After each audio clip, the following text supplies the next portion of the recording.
Donc, bienvenue à la conférence sur les clés du bonheur et de l'apaisement, qui sera animée ce soir donc, par Anne Van de Zande, ici présente. Donc Anne qui est conférencière, coach, formatrice en développement personnel, psychothérapeute, beaucoup de casquettes, et qui est pour la première fois donc, chez nous à Saint-Martin. Donc merci à vous tous d'être parmi nous ce soir. Merci infiniment à Anne de nous avoir accepté de rejoindre notre île pour quelques jours. Merci également à son assistant Alex, qui s'est absenté mais que vous avez tous, je pense, encore aperçu à l'heure à l'entrée. Donc Anne est venue avec son assistant. Donc je prends quelques instants pour me présenter pour ceux que je ne connais pas, même si j'en connais pas mal parmi vous. Donc je suis Laure Francillette, j'habite à Saint-Martin où je suis arrivée quand j'étais bébé. Je suis arrivée, j'avais à peine un an, un peu plus d'un an. Et l'an dernier, j'ai suivi 2 stages de développement personnel avec Anne Van de Zande, coup sur coup. Au départ, je ne devais en suivre qu'un, donc voilà Alex que je vous présente, l'assistant de Anne. Bonsoir Alex. Qui a réapparu. Donc voilà, donc j'ai suivi 2 stages coup sur coup avec Anne. Donc au départ, j'étais partie pour en faire un, qui m'a tellement apporté et plu que je suis repartie. Donc j'ai refait un aller-retour Saint-Martin-Paris et sud de la France pour en faire un deuxième. Et puis au cours d'une discussion assez informelle, d'ailleurs, après mon premier stage avec Anne, on a émis toutes les deux l'idée qu'elle puisse éventuellement venir à Saint-Martin, elle me disant qu'elle était mobile, Anne est donc d'origine belge, habite en France et donc est assez mobile sur l'Europe. Et voilà, donc on a émis l'idée qu'elle vienne effectivement à Saint-Martin pour proposer donc ses ateliers et ses stages sur l'île. Donc moi, voilà, je vous en parlerai peut-être, je sais pas, c'est sûr d'ailleurs, plus en détail tout à l'heure, n'est-ce pas Anne? Mon expérience m'a tellement apporté que quand on en a parlé effectivement avec Anne, ça m'a tout de suite enchantée parce que je me suis dit que j'aurais envie de partager en fait ce que j'ai vécu avec mes proches et ma famille dans un premier temps, et aussi les habitants de l'île, pour pouvoir permettre en fait que sur l'île il y ait des choses de ce type, des expériences qui sont assez incroyables pour ceux qui vont faire d'autres choses avec Anne, vous allez vous en rendre compte, qui soient donc accessibles sur l'île sans qu'on ait effectivement à partir, moi qui ai dû effectivement partir pour pouvoir bénéficier de ces expériences. Donc voilà, j'ai eu envie effectivement, c'est une première pour moi, d'organiser donc la venue de Anne ici. Donc voilà ce qui nous amène ici aujourd'hui, voilà ce qui a amené Anne et Alex jusqu'à Saint-Martin ce soir. Et pour vous présenter rapidement le programme de la soirée, donc ce soir Anne va vous proposer une conférence donc, sur les clés du bonheur, et elle va vous présenter juste après son programme, donc l'ensemble de son programme à Saint-Martin. Donc rapidement, juste pour vous résumer en fait son programme, il y aura donc la conférence ce soir, donc c'est le démarrage du programme. Ce week-end il y a un atelier samedi et un atelier dimanche, donc c'est le week-end du 1er mai. Un atelier samedi sur l'estime de soi et un atelier dimanche sur la communication non violente. Donc je sais que certains d'entre vous sont déjà inscrits. Et un petit peu le clou de la venue de Anne, c'est le stage en immersion résidentielle de 3 jours qui dure tout le week-end du 8 mai, qui s'appelle le voyage des héros et qui se déroulera à la plénitude à Friars Bay.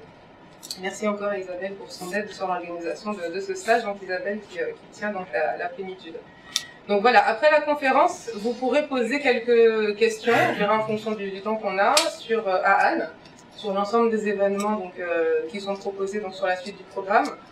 Je viendrai vous apporter aussi ma propre expérience du stage de 3 jours, que j'ai fait, qui était en fait le premier stage que j'ai réalisé avec Anne l'année dernière. Les inscriptions ont déjà commencé pour les ateliers et pour le stage, mais on met à disposition en fait un stand pour les dernières inscriptions pour ceux qui le souhaitent parmi vous. Je sais qu'il y en a certains d'entre vous qui hésitaient encore, qui voulaient rencontrer Anne et voir comment se passait la conférence pour choisir ce à quoi ils voulaient participer. Donc ce sera le moment pour les dernières hésitations de s'inscrire en fin de conférence. Donc il y a Anne, Alex et moi qui seront aussi disponibles à la fin de la conférence pour que vous puissiez poser des questions, on va dire, plus personnelles, vous ne voulez pas poser en groupe. Donc voilà, n'hésitez pas à nous solliciter chacun aussi en fin de conférence. Donc voilà, j'en ai terminé. Anne, je te laisse la place. Merci.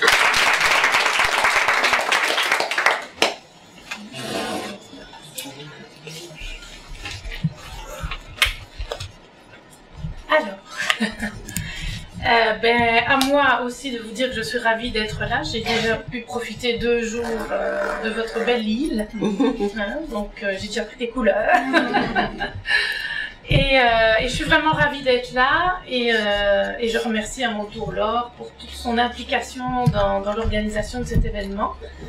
Et voilà, donc pour moi, cette soirée est vraiment importante. C'est un moment de partage. Vous allez voir que je vais vous mettre un petit peu à contribution. Et l'idée pour moi est de partager vraiment avec vous ce soir des clés que j'ai pu glaner moi, que j'utilise, des réflexions qui peuvent vous servir sur votre propre chemin. Donc voilà, en un temps court, on va essayer d'avancer ensemble. Alors, avant de commencer, quand même, je vais me présenter brièvement. C'est la moindre des choses. Donc, je pense que mon nom, vous le connaissez, c'est Anne Van Nezen. Effectivement, je suis belge et j'habite dans le sud de la France depuis une dizaine d'années. Ce qui me paraît important de vous dire, c'est que moi, j'ai très tôt eu comme vocation, je vais le dire comme ça, ou comme désir puissant, d'accompagner les autres, d'accompagner des personnes avec comme idée profonde qui était là en moi, d'apaiser la souffrance. C'était vraiment ce qui était comme programme. Et donc, j'ai terminé très tôt mes études supérieures. Et donc, j'ai naturellement fait la psychologie derrière, avec beaucoup de frustration. Je vous avoue que pendant mes études, ça n'apportait pas du tout ce que j'avais espéré. C'était très théorique, et voilà. Donc, j'ai terminé très tôt ces études-là aussi, et du coup, j'ai vraiment expérimenté plein d'outils. Donc, toujours en psychothérapie, et j'ai moi-même suivi, évidemment, des psychothérapies, et donc, j'ai fait ça quelques années. Je me suis rapidement installée aussi dans l'accompagnement, et après quelques années, j'avais toujours à l'intérieur de moi une frustration, quelque chose de l'ordre d'une insatisfaction chronique, je vais le dire comme ça. Alors, je ne sais pas si vous allez vous reconnaître, mais vraiment quelque chose de l'ordre de j'ai tout pour être bien et je ne le suis pas réellement. Donc, ça donne quoi? Ben, ça donne, j'avais aucune raison de me plaindre, fondamentalement. Voilà, j'étais en bonne santé, j'avais une famille, des amis, un boulot que j'aime et que j'adore, pas de soucis majeurs, donc vraiment une privilégiée. Et malgré ça, quelque chose qui ne s'apaisait pas en moi. Alors que j'ai fait du travail sur moi, j'ai commencé très tôt, parce que moi à 17 ans, j'étais déjà et dans des stages, et dans un travail personnel, donc j'avais des outils. Donc raison de plus pour me demander ce qui se passait, et d'avoir quand même ce regard intérieur et être capable de me dire, mais voilà, il y a quelque chose qui s'apaise pas. Et là, pendant un moment, j'ai eu cette attitude intérieure de faire de plus en plus de choses pour essayer de m'apaiser. Donc, plus de formation, plus de travail, me disant que peut-être ça ira mieux quand, essayer de vivre intensément, parce qu'il y a un programme comme ça en moi. Moi j'ai été élevée comme ça, donc je suis née de 2 parents entrepreneurs, on fait beaucoup de choses, donc beaucoup dans l'action, et quand même, à la limite, c'était pire. C'est-à-dire qu'il y a un programme à l'intérieur qui continuait à être vraiment comme si je courais après quelque chose, je ne savais pas trop quoi moi-même. Donc, par la même occasion, comme j'accompagnais déjà des personnes, je voyais le même programme chez eux. Donc je me dis, tiens, je ne suis pas toute seule, bonne nouvelle.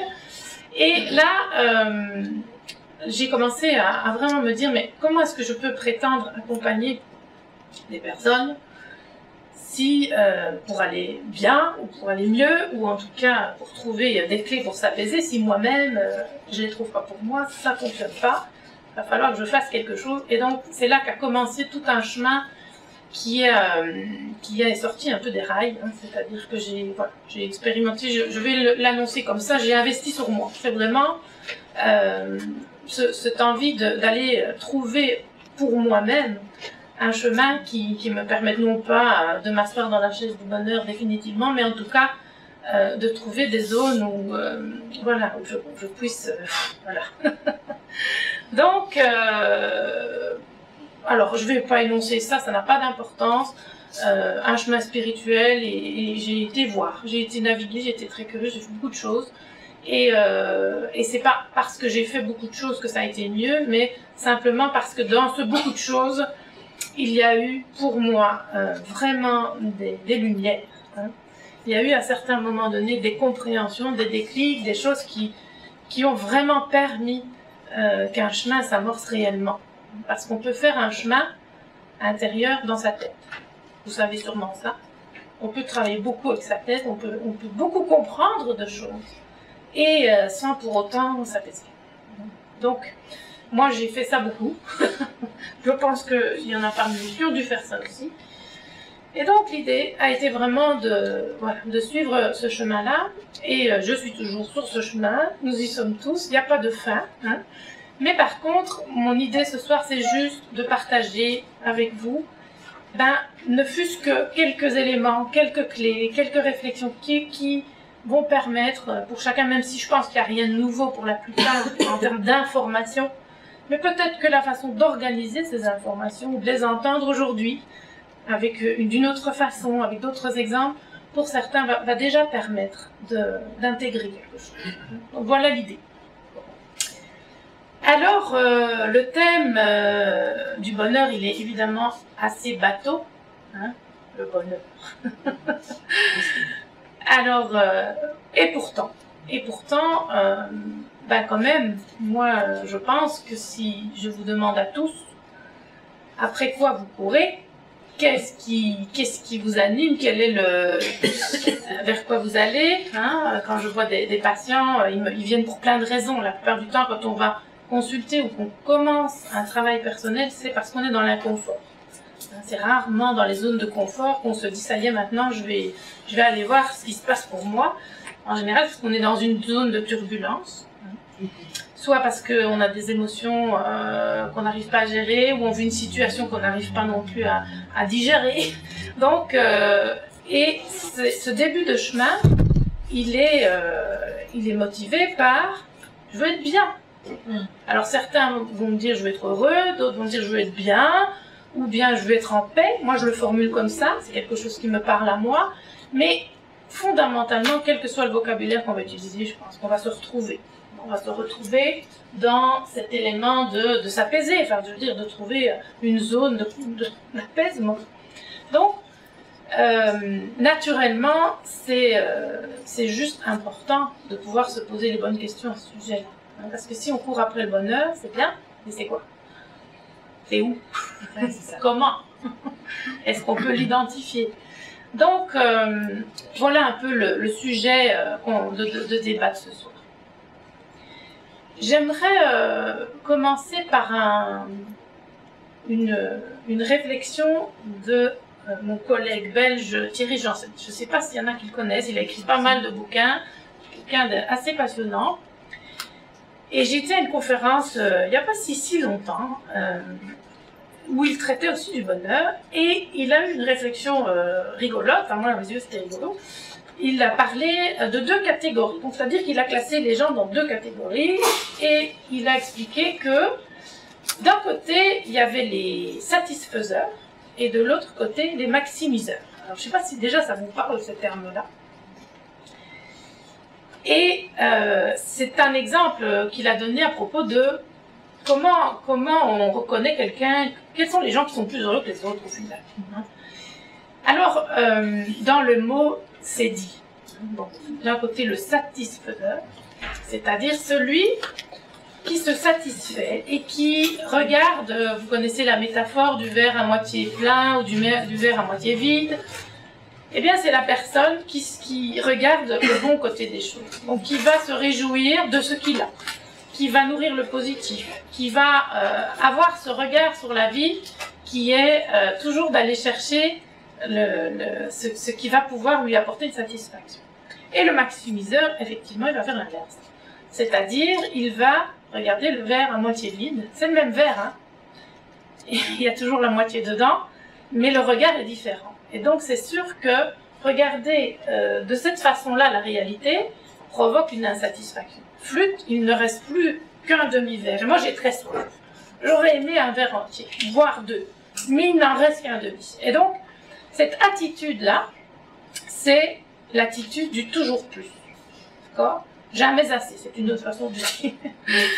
Et ça, nous savons tous que cette attitude-là, évidemment, ça va de soi, est porteuse. Mais on va en parler, on va aborder ce sujet-là, hein, cette attitude au bonheur. Parce que, au final, ce qu'on est en train de dire, c'est que même si nous avons tous, vous allez peut-être regarder à l'intérieur de vous, vous rendre compte que nous sommes tous programmés dans un système comme « je vais être plus heureux quand ». C'est pas, même avec beaucoup de conscience, c'est pas facile de sortir de là. Vraiment. Il y a toujours quelque chose qui nous dit que quand j'aurai plus de ceci, moins de cela, plus de temps, quand j'aurai enfin un job qui correspond mieux à mes souhaits, quand j'aurai plus d'argent, quand j'aurai rencontré l'amour, quand, je vais enfin être bien. Est-ce que c'est vrai? Oui. Vous vous reconnaissez? Alors la deuxième question, mais sur un autre ton, est-ce que c'est vrai que ça se passe comme ça? C'est-à-dire que quand on accède à ce qu'on veut, ça y est, on est bien. Ah ben non, jamais. Ça ne veut pas dire qu'on n'est pas en train de dire qu'on n'est jamais bien, heureusement, mais on est en train de dire quelque chose d'important, que tout le monde sait déjà, mais qu'on va redire quand même, c'est que est-ce que être bien ou être heureux, c'est un état permanent? Est-ce qu'on peut, à un moment donné, s'asseoir dans la chaise du bonheur et dire ça y est? Ça serait très ennuyeux. Surtout, je ne bouge plus parce que je pourrais le perdre. C'est pas gagné, hein? Donc, et ça, on le sait. Mais, on a beau le savoir, il y a une instance à l'intérieur de nous qui aimerait figer ça. Hein? Moi, quand quelqu'un vient me trouver, que ce soit dans un stage, peu importe, en individuel, il me dit pas « Anne, je veux être bien un petit moment ». Il me dit « Je veux être bien tout court ». Il n'y a pas de curseur. Et donc vraiment, l'idée, c'est déjà de conscientiser cette première notion que, d'abord, ça veut dire quoi être bien, hein, déjà, et ensuite, de conscientiser que c'est pas un état permanent. C'est-à-dire qu'il y a des zones de confort, d'inconfort, de turbulence qui font partie inhérente du mouvement de la vie. Et il y a, même si on le comprend intellectuellement, il y a une instance à l'intérieur de nous qui n'accepte pas nécessairement ce mouvement-là. Donc, cette idée du bonheur, ben voilà, on va progresser là-dedans.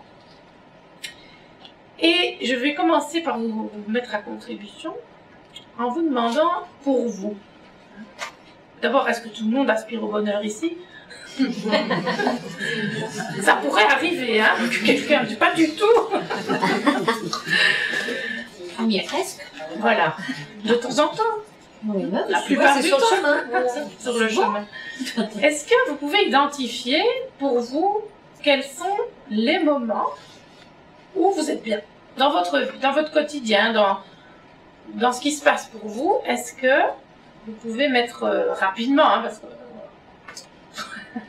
des images ou des mots sur quels sont ces moments où moi je peux me dire ça y est, là je peux identifier que je suis heureux ou que je suis bien. Quels sont ces petits moments? Je vous laisse quelques secondes pour laisser émerger des idées de ça.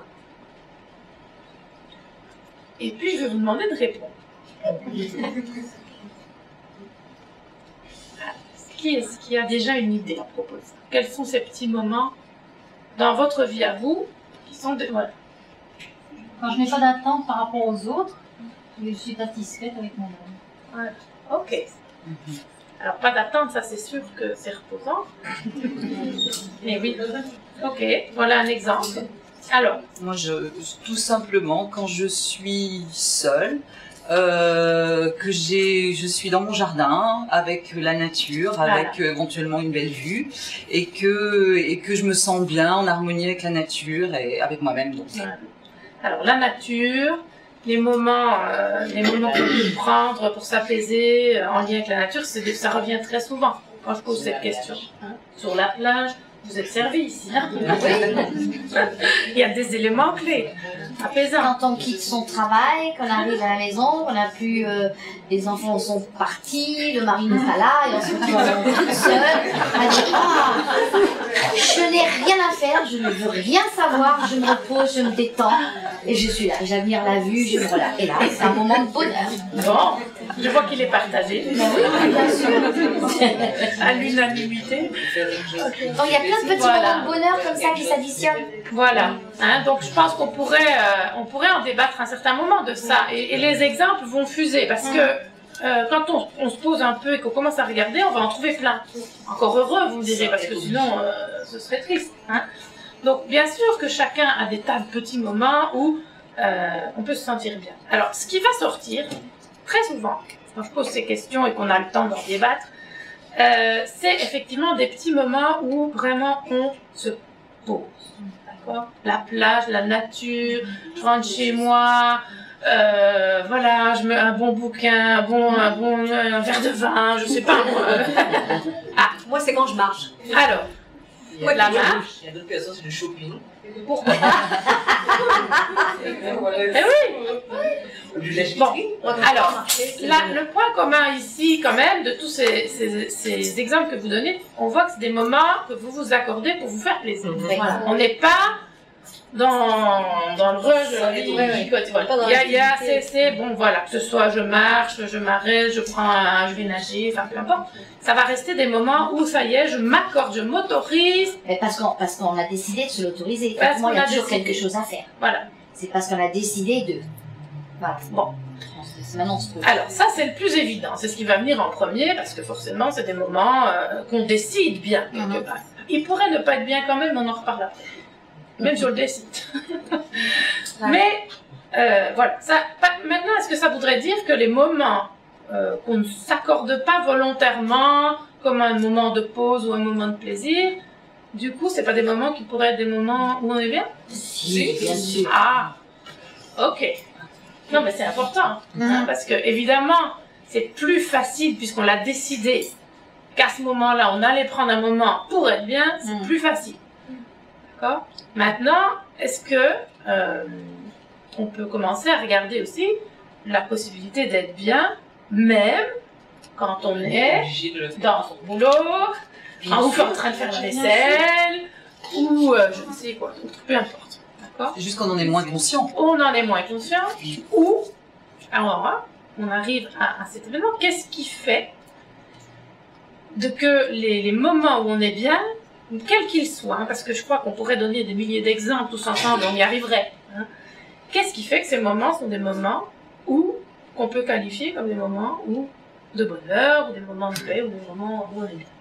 Quel est le point commun, à votre avis, quels que soient ces moments? Parce qu'on pense au moment présent. On pense pas, autrement. Alors, ici, il y a, parce qu'on est dans le moment présent, et là, parce qu'on a conscience de ce qu'on fait. C'est ça que vous avez. Parce qu'on est en harmonie avec tout ce qui nous entoure. Même si on est dans autour du monde ou au travail, etc. Et tout. Il y a une espèce d'harmonie générale qui fait que c'est un moment de bonheur. Bon, On cherche rien soi-même. On cherche rien. C'est ce moment-là, il est là et on cherche rien. Voilà. Donc vous êtes en train de dire plein de choses importantes. Hein. C'est que à peu près n'importe quel moment pourrait être un moment où on est bien quand on y est. Oui, voilà. Et qu'on en a conscience. Voilà. Parce qu'on pourrait aussi être très bien sans en avoir conscience. Ouais, c'est le moment.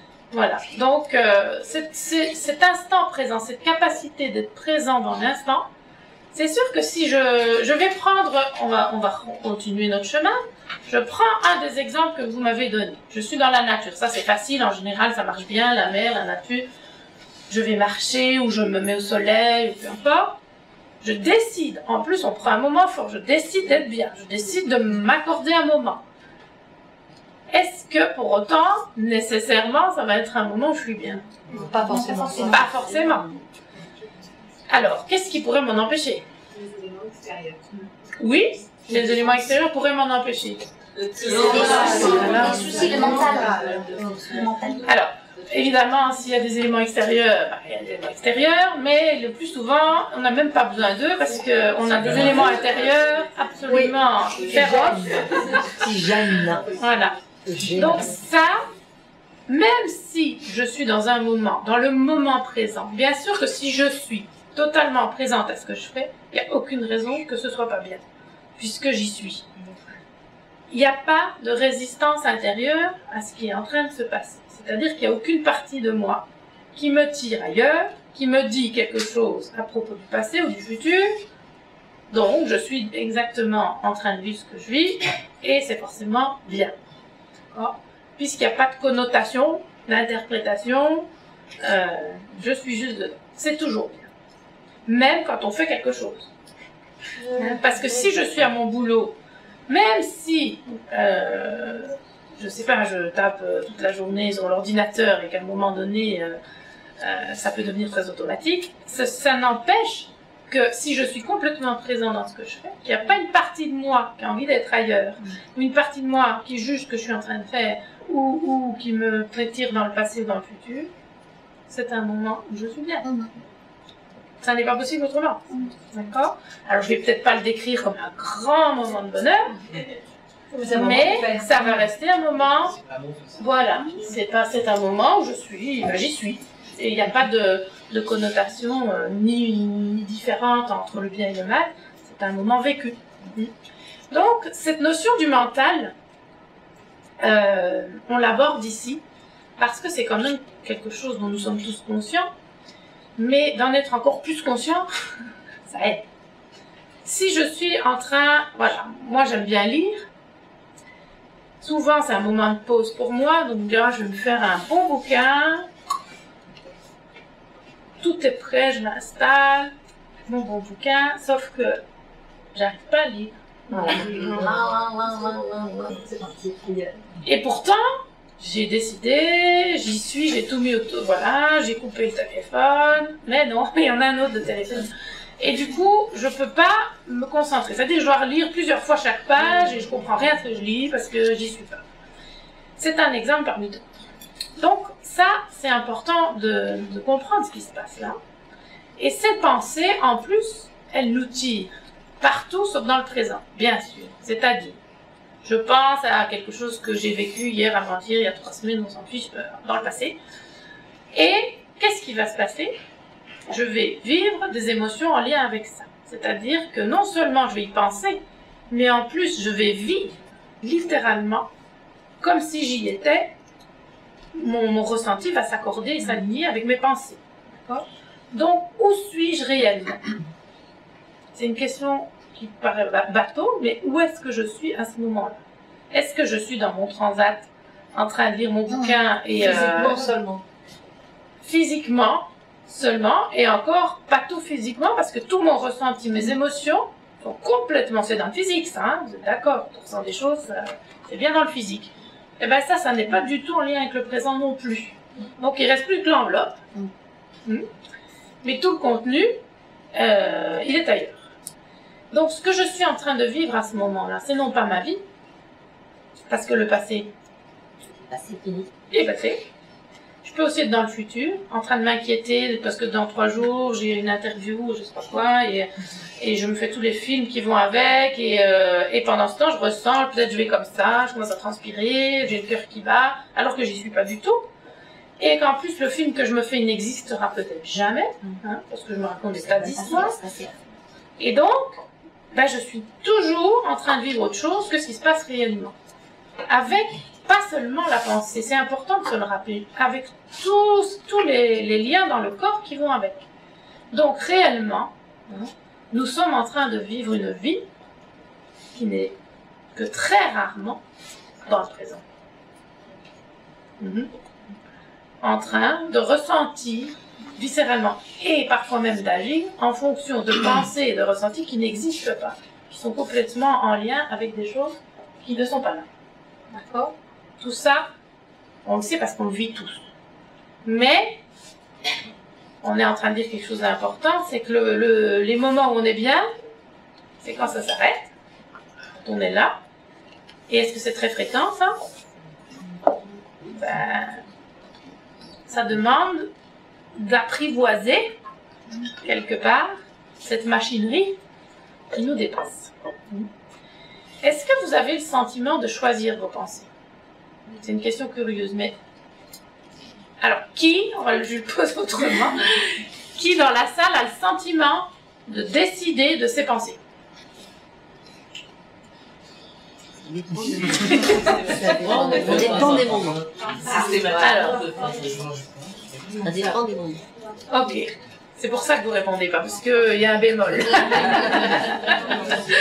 D'accord. Alors, qui a le sentiment de décider tout le temps de ses pensées? Pas tout le temps. Bon, là, il n'y a personne. Qui a le sentiment de décider souvent de ses pensées? J'ai vu 2 mains. 3, 4. Souvent. 5, 6, ça monte, ça monte. Qui dit mieux? Ok. Pendant que je suis en train de vous parler ici, ok, vous êtes en train de m'écouter, ça je le vois. Mais, pendant que vous m'écoutez, vous n'en êtes peut-être pas conscient, mais vous pensez.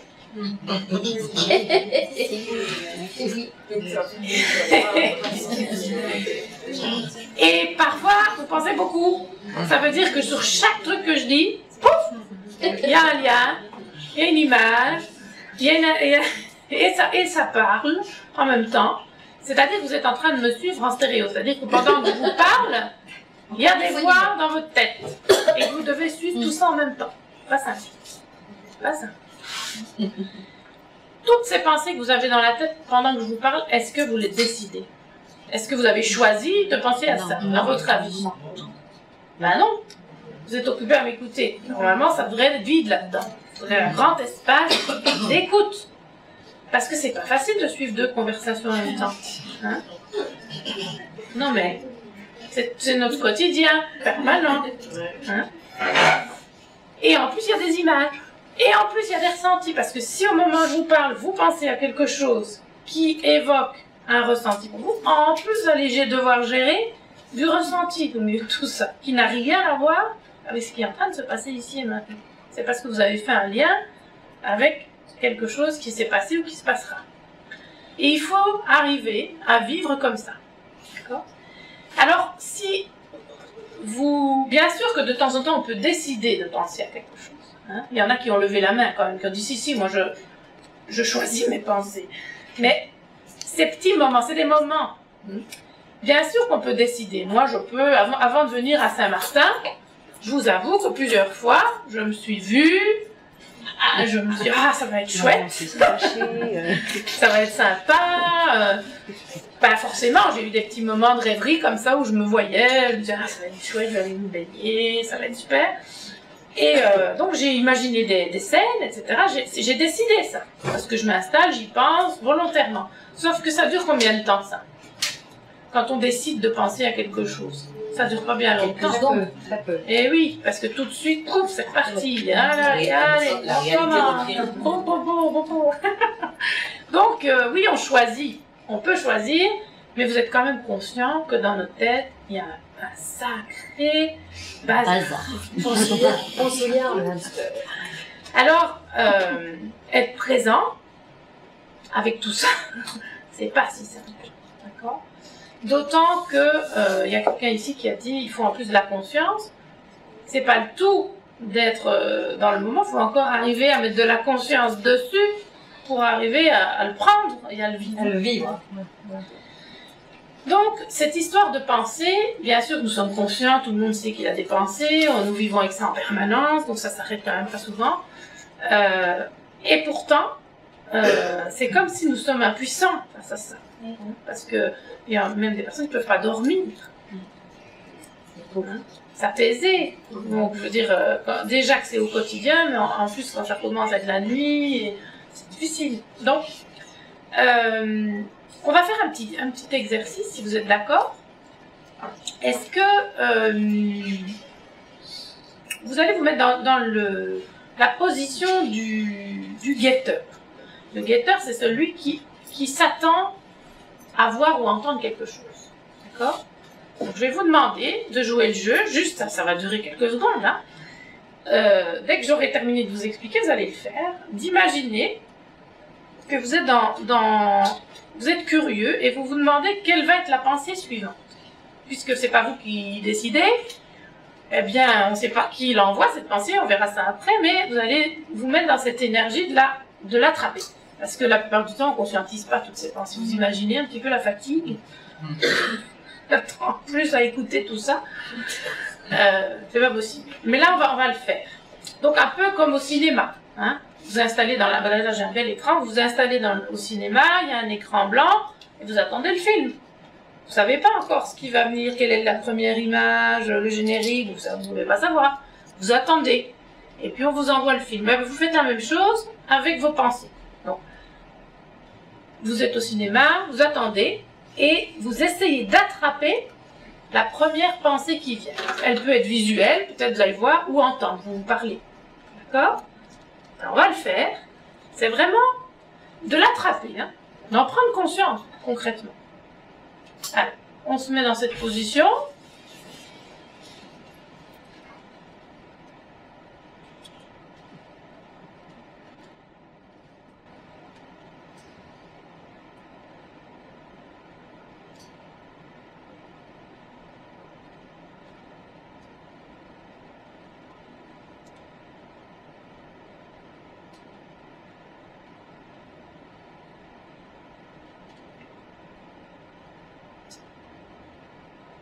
Alors, qui a eu un blanc? Ouais, j'aime bien.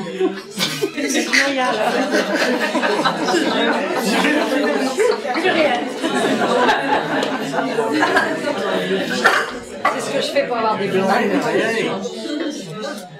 Alors, il y a pas mal de monde ici qui a levé la main. Hein, c'est-à-dire, tout d'un coup, alors qu'on pleure pour en avoir des moments de paix. Vous savez, il y a des personnes qui font des années de méditation pour juste arriver à avoir ces espaces qu'on appelle l'espace créateur, le petit moment interpensé. La conscience pure. Voilà, où ça s'arrête et où on a quelque chose qui peut... la présence. Ouais. Et là, plein de mains se lèvent en disant, mais tout à coup, il n'y a plus rien eu. Mince alors. Bon, c'est intéressant. Oui. Pourquoi il n'y a rien eu? Pourquoi il y a eu ce... Alors c'est revenu après, évidemment. On est d'accord, à moins qu'il y en ait qui soient restés sans penser. Auquel cas... Alors... Voilà. C'est-à-dire que ici, il y a surtout ce qu'on va appeler un état de confusion. Alors, je sais qu'il y a des hypnothérapeutes dans la salle. Un état de confusion, c'est un moment où tout à coup, c'est un moment extraordinaire, parce que c'est un moment très créatif, où tout à coup, il n'y a plus le mental qui est investi, et il y a un espace là, on va dire, où il y a la partie de nous qui fonctionne en automatique d'habitude, tout à coup, n'a pas pu se positionner. D'accord? Pourquoi elle n'a pas pu se positionner? Je vous ai demandé de vous mettre en observation. D'accord? Je vous ai demandé d'être comme au cinéma et d'attendre vos pensées. On est d'accord ou pas? Et pour beaucoup, tout à coup, il n'y en a plus. Plus de pensées. L'écran reste blanc. Mais il reste blanc parce que c'est pas très habituel, hein, de se mettre en observateur de ses pensées. Ça a créé un état de confusion parce que tout à coup, d'habitude, nos pensées, on les entend même plus parce que ça, voilà. Et quand elles ont de l'impact sur nous, on les entend que trop bien. Mais on peut pas prendre conscience de chacune de nos pensées, sinon on pourrait plus fonctionner, d'accord? Et l'habitude, c'est de s'identifier à ces pensées. C'est-à-dire que, quelque part, ça fait partie de nous. Hein? Jamais on rentre dans cette conscience qu'on n'est pas en train de générer ça. Parce que vous n'êtes pas en train de générer, soyons bien clairs. Comment vous pouvez vous en rendre compte? En faisant ce qu'on vient de faire. Puisque vous pouvez être témoin de vos pensées, ça veut bien dire quelque chose d'assez surprenant. C'est que moi, qui est ce moi sans verra plus tard, moi, je peux observer mes pensées. C'est-à-dire que mes pensées sont indépendantes de cette instance ici qui les observe. C'est quand même curieux, ça. D'habitude, on ne se pose pas ce genre de questions. On pense, ça a un impact direct sur nous. Je pense, donc je suis. Et donc, ça fait partie, on s'identifie complètement à ce à quoi nous pensons. D'accord ? Ici, on est en train de se dire, mais je peux me séparer de mes pensées. Mes pensées peuvent fonctionner et moi rester en dehors de ça. C'est intéressant comme ça. D'accord ? Alors, qui m'envoie ces pensées ? Quelle curieuse question. Si pas, alors qui est ce moi, c'est une autre affaire, hein, parce qu'on est en train de se décomposer là, mais je suis en train de vous dire, vous ne choisissez pas vos pensées et vous me dites, c'est vrai, je décide pas là maintenant que ça vient. Alors qui décide de ça? Qui envoie ces pensées? Mental. Conscient. Alors, le mental, le subconscient, d'autres options? La mémoire. La mémoire.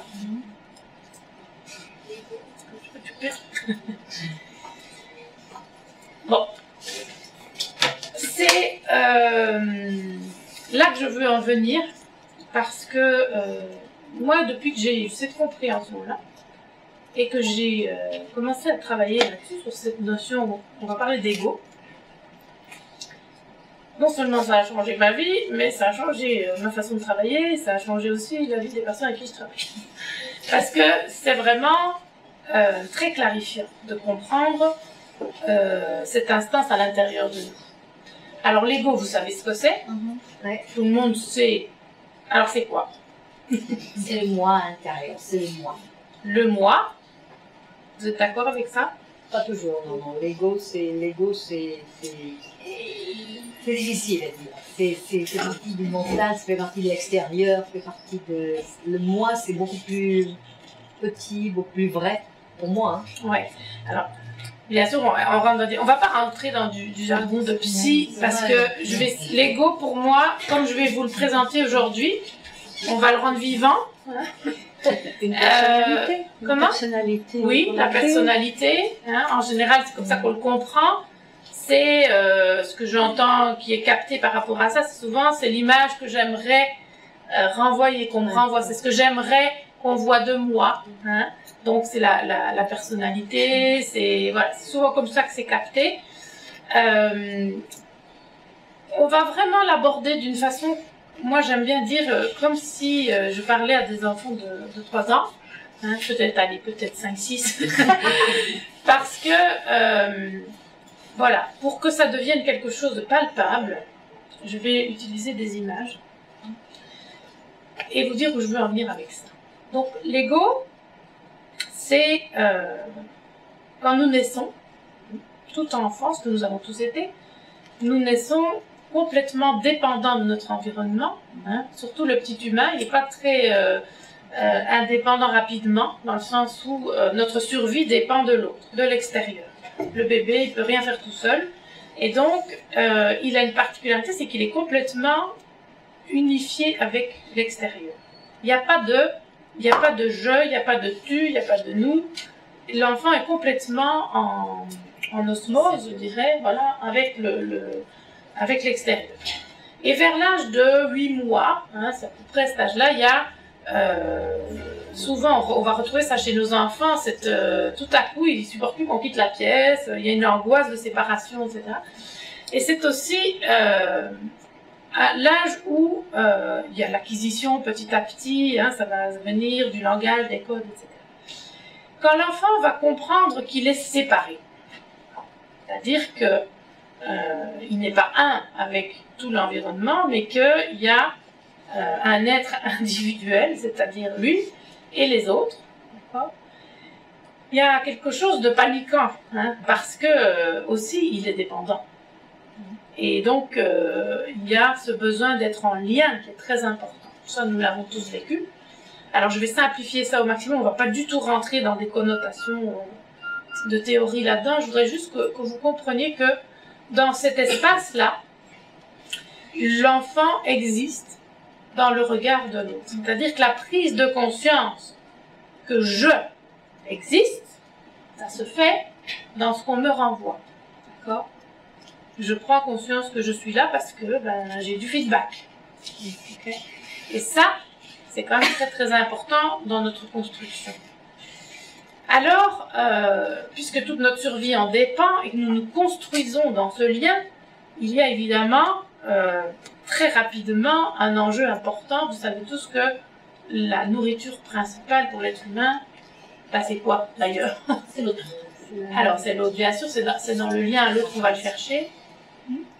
L'amour. Mais oui, C'est l'amour. et oui, avec la reconnaissance, hein, puisque je ne peux exister que dans le lien à l'autre et dans le regard de l'autre, évidemment, il va falloir que l'autre me renvoie ça, et avec tout ce besoin aussi de soin qui va avec. Hein. Donc, il y a ce besoin d'être reconnu dans le regard de l'autre et d'obtenir de la confirmation que je existe.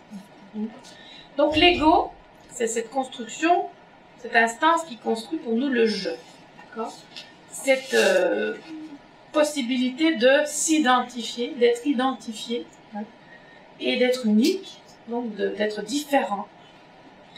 Donc ça, eh bien c'est quand même très important. Et je vais vous donner une métaphore pour clarifier ça encore mieux. Imaginez que, alors ici c'est facile, vous vous retrouvez en permanence devant la mer, et vous regardez la mer, et forcément vous allez dire, ben voilà la mer.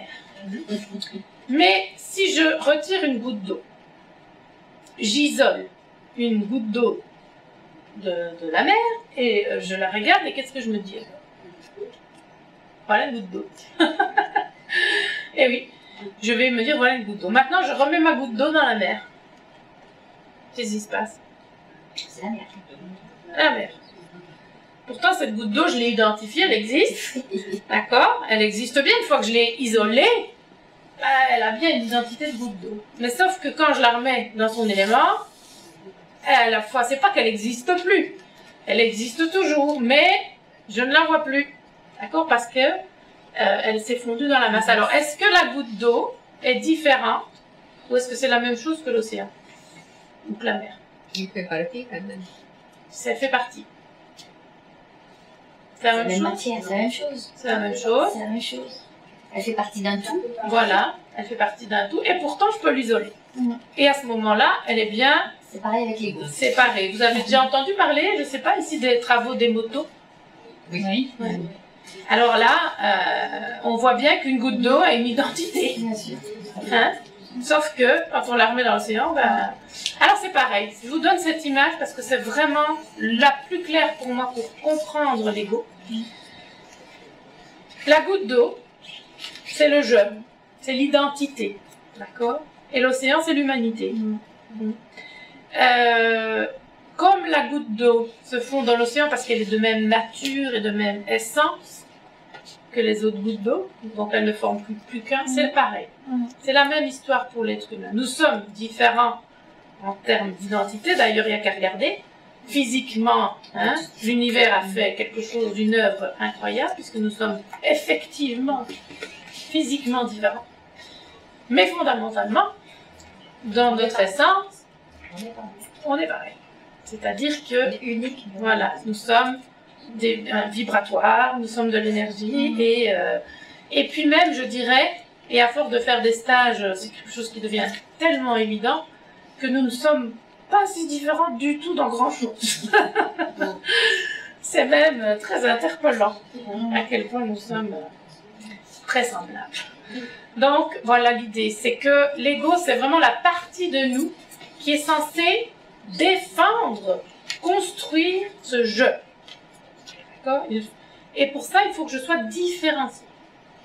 Alors que vous comprenez qu'on est tous de même nature, de même essence, il faudrait que moi, je sois différente de tout le monde. Il faut que ce je soit totalement unique. C'est pas simple, hein? Ok, j'ai un physique très bien, mais est-ce que ça suffit? Eh bien, là, il va y avoir toute une construction. Hein? Je schématise tout ça, évidemment, hein, mais pour qu'on comprenne bien, l'ego, il va puiser pour être différent. Ben, comme vous avez compris, on se construit dans le regard et dans le lien à l'autre. C'est là qu'on trouve que je existe.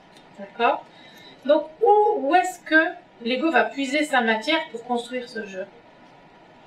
En fait, Toujours par rapport à l'autre. oui, Il va se mettre en position, il va se bagarrer où il va lutter, où il va Alors, essayer de s'en sortir pour voilà, être vraiment ça, c'est différent et pour être reconnu par l'autre. Mais donc, la première chose qu'il va faire, c'est déjà, il va prendre l'information Bien sûr. là où elle est, d'accord? Parce que pour être différent, il faut déjà se comparer, il faut avoir des critères de construction. Et les critères de construction, ils commencent dans notre famille, d'accord? C'est bien sûr là, c'est là qu'on existe au départ, hein? Donc, quand est-ce que j'ai du regard positif, quand je suis en sécurité, pas en sécurité, aimé, pas aimé, rejeté, hein, valable, pas valable, adéquat, pas adéquat, tout ça, ben pour l'enfant, de toute façon, c'est la chose la plus importante. C'est d'être toujours sécurisé par le fait qu'il est bien reconnu, confirmé, aimé, valable, voilà. Hein.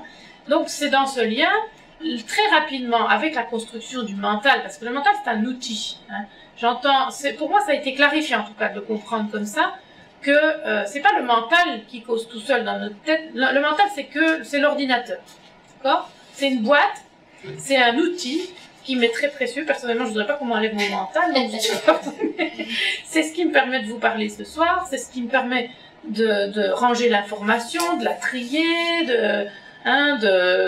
d'avoir enregistré tous les codes. Vous imaginez le langage, rien que ça, c'est déjà une affaire.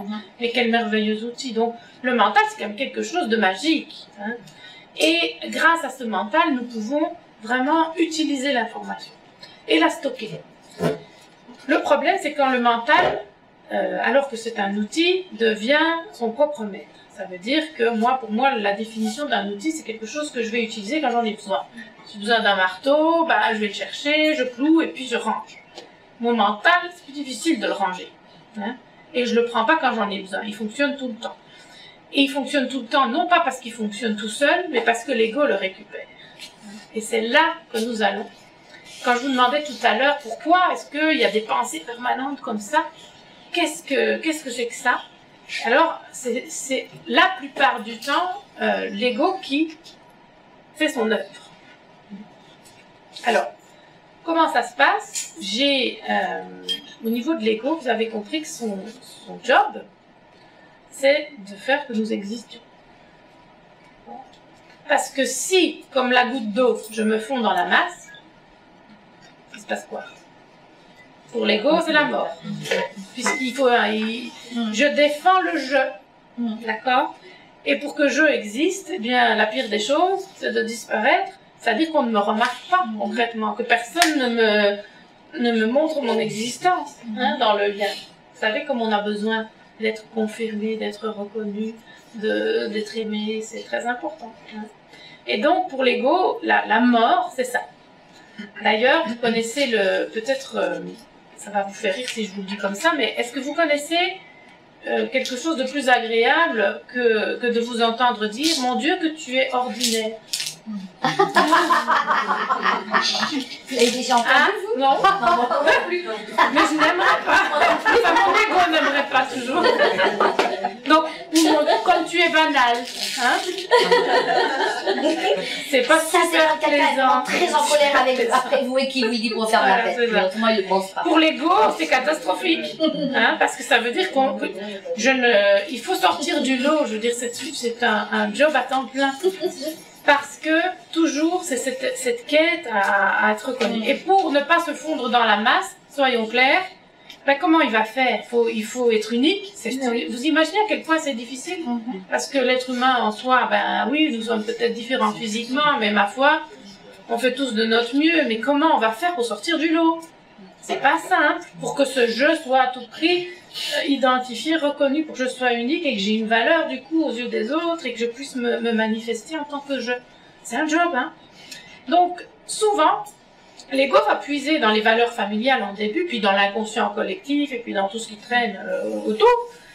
Parce que pour se construire, c'est bien sûr dans le système de croyances que nous allons puiser. C'est-à-dire, l'information s'engrange. Qu'est-ce qui est bien, qu'est-ce qui est mal, qu'est-ce qui est reconnu chez moi, qu'est-ce qui est mis en valeur, qu'est-ce qui est repoussé. Si chaque fois que je suis un enfant, chaque fois que j'exprime mes émotions, mes parents me disent chut,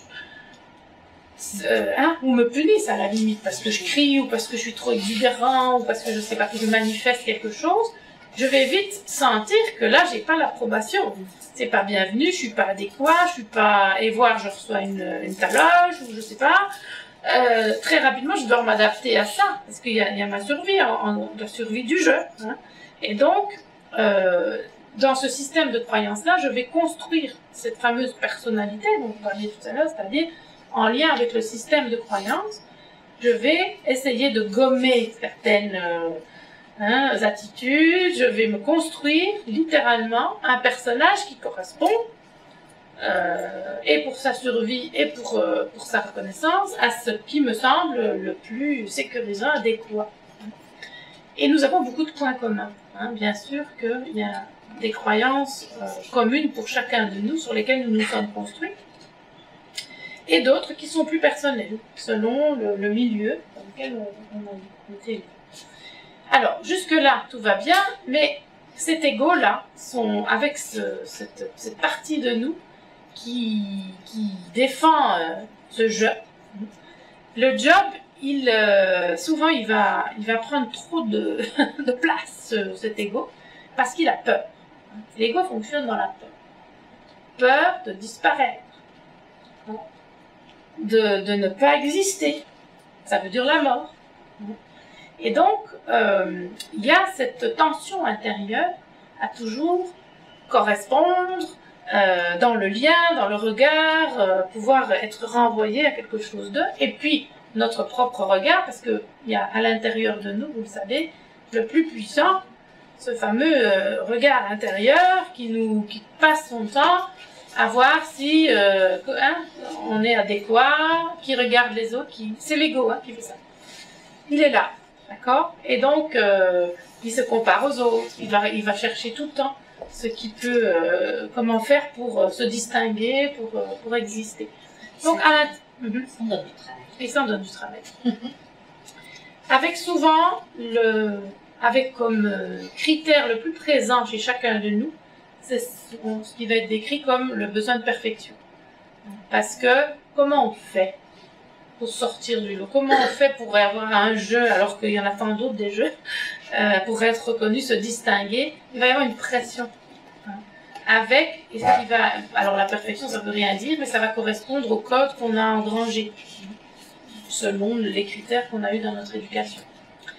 Et donc, cette instance-là, elle est à la fois moteur, parce que bon, l'ego, vous vous rendez bien compte, il travaille pour que nous puissions être reconnus. Hein, Anne, il faut que ce personnage-là devienne quelqu'un qui retrouve de la valeur dans le lien, etc. Et donc l'ego va me pousser à faire plein de choses. D'accord? Donc en soi, il y a une force qui va de l'avant, qui nous pousse, qui nous tire. Et en même temps, le côté beaucoup plus embêtant, c'est qu'il prend une place inimaginable. C'est-à-dire que pour la plupart d'entre nous, il nous vulnérabilise énormément. Il y a une telle pression pour être en permanence reconnu. Vous savez comme on peut être fragilisé. Je prends quelqu'un de parfaitement construit. Je veux dire quelqu'un qui va bien, qui est relativement bien sa peau, qui fait ce qu'il y a à faire. Et cette personne a des amis, un compagnon, des enfants, un univers qui fonctionne. Elle arrive dans un nouveau job. Et il y a là un collègue ou une collègue avec qui ça passe pas. Voire la personne critique ou a des jugements, une attitude pas, voilà, où on se sent, voilà. Immédiatement, à moins que l'ego ait été rassuré, c'est un travail ça aussi, il y a quelque chose qui va venir s'enclencher. Il y a des personnes qui sont capables de se retrouver en complète déconfiture, juste parce qu'il y a un élément perturbateur qui ne renvoie pas quelque chose de positif. Il y a des personnes qui s'effondrent. Ça, et c'est fréquent. Donc, ou parce que, je prends un exemple parmi plein d'autres. Donc, l'ego là, pour lui, c'est pas je veux plaire à une ou deux personnes, dès qu'il n'est pas solide, il y a quelque chose qui va venir, n'importe quoi de l'extérieur va venir le fragiliser complètement. D'accord ? Donc, c'est une partie de nous qui est importante. Et je vous en parle autant parce que dans la quête du bonheur, l'ego est roi. Ça veut dire quoi? Ça veut dire que l'ego, par essence, refuse le moment présent. Pourquoi? Parce qu'il n'a pas le contrôle. L'ego vit dans la peur. Alors je vous parle de l'ego comme si c'était un individu à proprement parler, mais c'est volontaire hein, pour qu'on puisse en faire quelque chose de concret. La peur est permanente. D'accord? C'est comme s'il y a menace permanente de disparaître, et donc il est tout le temps là. Plus il y a une insécurité, alors ça on ne va pas rentrer dans les détails, ainsi que ceux qui viendront au travail sur l'estime de soi, et même dans le voyage des héros, il y a du travail qui se fait à ce propos-là, mais plus il y a insécurité au niveau de la construction, plus il est tyrannique. D'accord? Ça veut dire quoi? Ben, ça veut dire que tout devient sujet à fragilisation. Je ne supporte aucune critique. Dès qu'on me critique, ou ça me met en colère, ou ça me démonte complètement. Je suis tout le temps en quête d'approbation, en quête de reconnaissance. J'ai en permanence une inquiétude du jugement de l'autre. Le moindre échec prend des proportions de dingue à l'intérieur de moi, parce que un ego, l'échec, non, ça c'est pas impossible. Hein. Donc je suis tout le temps dans la comparaison. Je me juge, je suis sévère avec moi. Tous ces mécanismes-là sont des mécanismes de l'ego. Donc vous voyez la place que ça peut prendre dans nos vies. Et comme l'ego ne fonctionne pas dans le présent, il va investir le passé pour s'identifier. Je suis quelqu'un parce que j'ai une histoire, je m'identifie à tout ce que j'ai vécu. La plupart du temps, c'est très fort. C'est là que nous existons. À travers nos expériences, à travers tout ce que nous avons traversé et même à travers la souffrance. C'est d'ailleurs ce qui rend difficile le rôle d'un thérapeute, c'est l'identification à la souffrance. L'ego s'identifie. Il faut bien qu'il mette quelque chose derrière le je. Si je vous demandais maintenant, mais qui êtes-vous? Même moi, si vous me demandiez qui je suis, qu'est-ce que je vais bien raconter? Il va bien falloir que je dise quelque chose. Alors, la plupart du temps, on va répondre avec ce qu'on peut. Je m'appelle comme ceci, j'ai tel âge, j'habite à Saint-Martin, j'ai autant d'enfants, je fais tel job. Voilà. Mais ça ne sont que des identifications, d'accord? Ce sont des étiquettes, ça n'est pas moi. Je peux faire un autre job, je serai toujours moi, d'accord? Mon âge, il va bouger. Hein? Peut-être mon prénom va rester, d'accord? Il y en a d'autres. Donc, c'est des choses qui sont variables, d'accord? Et qui ne font en rien qui je suis. C'est juste l'ego qui a investi cette terre-là, qui a pris ça comme étiquette, disant voilà, je vais pouvoir un peu définir qui je suis, je vais me ranger. L'identification peut aller très loin. C'est pas le sujet d'aujourd'hui, encore une fois, on travaillera ça à l'estime de soi. C'est que cette construction-là, c'est quelque chose qui est quand même qui prend toute l'essence, parce que la plupart du temps, c'est à ça que nous nous identifions. C'est ce que nous sommes. Avec plus aucune conscience que nous pouvons être autre chose et que ça ne fait absolument pas partie de qui nous sommes. Ce ne sont que des constructions. Et quand on s'identifie aussi à la souffrance. Même si on n'en est pas conscient. La souffrance fait partie de qui on est. Et notre histoire fait partie de qui on est. Et l'ego s'accroche énormément à ça. C'est ce qui rend souvent les thérapies difficiles à produire des effets. Parce que pendant que vous vous battez à essayer d'accepter, etc., de retourner dans le passé, de construire quelque chose, lui, l'ego, il n'accepte pas du tout, il n'a pas l'intention de lâcher ça fait partie de son héritage. Hein. Donc, il y a quelque chose de pas facile à ce niveau-là. L'ego, il fonctionne aussi dans le futur. Vous le savez, c'est ce qu'on a dit en début de conférence. Ça ira mieux quand? Il est tout le temps là-dedans. Quand j'ai parlé des maximiseurs tout à l'heure, la personne qui voit toujours le verre à moitié vide, ça, c'est l'ego. C'est comme ça que vous allez vous rendre compte que l'ego est très dominant. Il veut plus, il se bagarre, il veut maximiser les choses. Il va toujours plus loin. Le bonheur, c'est plus tard. Il y a toujours mieux, plus loin. D'ailleurs, quand on demande à quelqu'un qui a un ego comme ça très à la recherche, entre guillemets, d'un futur meilleur, il va souvent avoir un degré de satisfaction très moindre, avec une grosse difficulté à reconnaître ce qui va. Il va toujours regarder ce qui va pas, il va regarder ce qui devrait aller mieux, il va regarder ce qui reste à faire. D'accord? Alors on se couche le soir en se disant mais j'ai fait, il y a tout ça que j'ai pas fait, et on se réveille le matin en se disant j'ai encore tout ça à faire. Mais jamais il va regarder tout ce qui a été fait, hein, et à quel point tout ce chemin qu'on a, et comment je peux me remercier d'avoir déjà fait ceci. Non, l'ego, lui, il est toujours un peu plus loin à mettre la pression. D'accord? Donc, j'en parle négativement parce que c'est l'aspect qui nous intéresse. Bien sûr qu'il y a la poussée positive aussi. Mais pour notre... là où moi j'ai énormément été aidée par cette compréhension, c'est que c'est presque impossible d'aller vers un mieux-être. J'entends par un mieux-être non pas la chaise du bonheur dans laquelle elle s'installe, je reviens, mais un mieux-être dans la capacité à être, à accueillir sa vie, à être dans le mouvement, à être présent. Hein, puisqu'on a vu que c'est quand même ça qui est important. C'est une question de regard. C'est pas tellement les éléments qu'il y a dans nos vies qui ont une importance, c'est la façon dont on les regarde. Parce que les événements, ils sont là pour nous tous. Il y en a des plus marrants, il y en a des moins marrants, il y a des moments difficiles, etc. Mais si j'ai un regard, si j'ai une attitude face à ça, qui est positive, qui va me permettre de ne pas laisser l'ego investir ce terrain-là, parce que dès qu'il s'en mêle, il y a cause de souffrance. Parce que, comme je vous le disais, si vous comprenez ça, vous avez compris beaucoup, il va tout faire. Pour ne pas être dans le présent. Le présent est très angoissant, parce qu'il n'y a pas de contrôle. Si je suis totalement immergée dans le présent, j'ai plus d'attente, je ne suis pas en train de faire ou de construire quelque chose, je suis juste en train de vivre. D'accord? Et ça, pour l'ego, c'est terrifiant. Lui, il a peur et il projette toujours de la construction.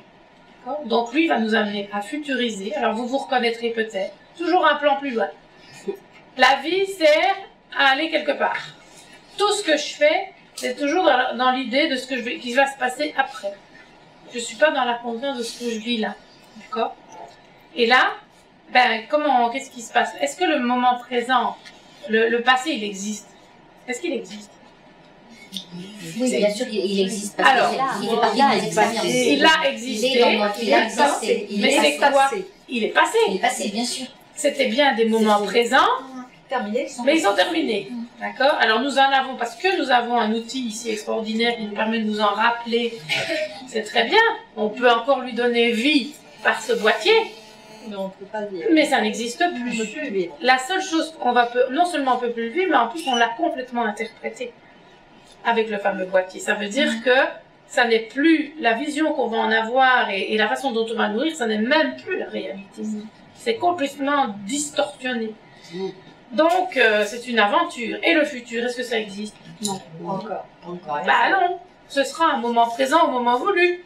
D'accord? Mais il existe parce qu'encore une fois, on a cette affaire-là qui nous permet, mais encore une fois, c'est des scénarios complètement illusoires. Ça n'est jamais que notre cinéma intérieur. La seule vie que nous ayons, C'est là, maintenant. Ici et maintenant. c'est là. D'accord? Et c'est la seule qu'on vit pas la plupart du temps. Voilà, laisse passer. Et oui. Hein? Donc vraiment, pour l'ego, c'est très angoissant d'être là. C'est pour ça que c'est si difficile. D'accord? Pourquoi est-ce que je peux pas dire, bon, mais non. Parce que lui, il n'arrête pas son job pour autant. D'accord? Il est tout le temps en train de ressasser. Ça, c'est un mot que tout le monde connaît, ressasser.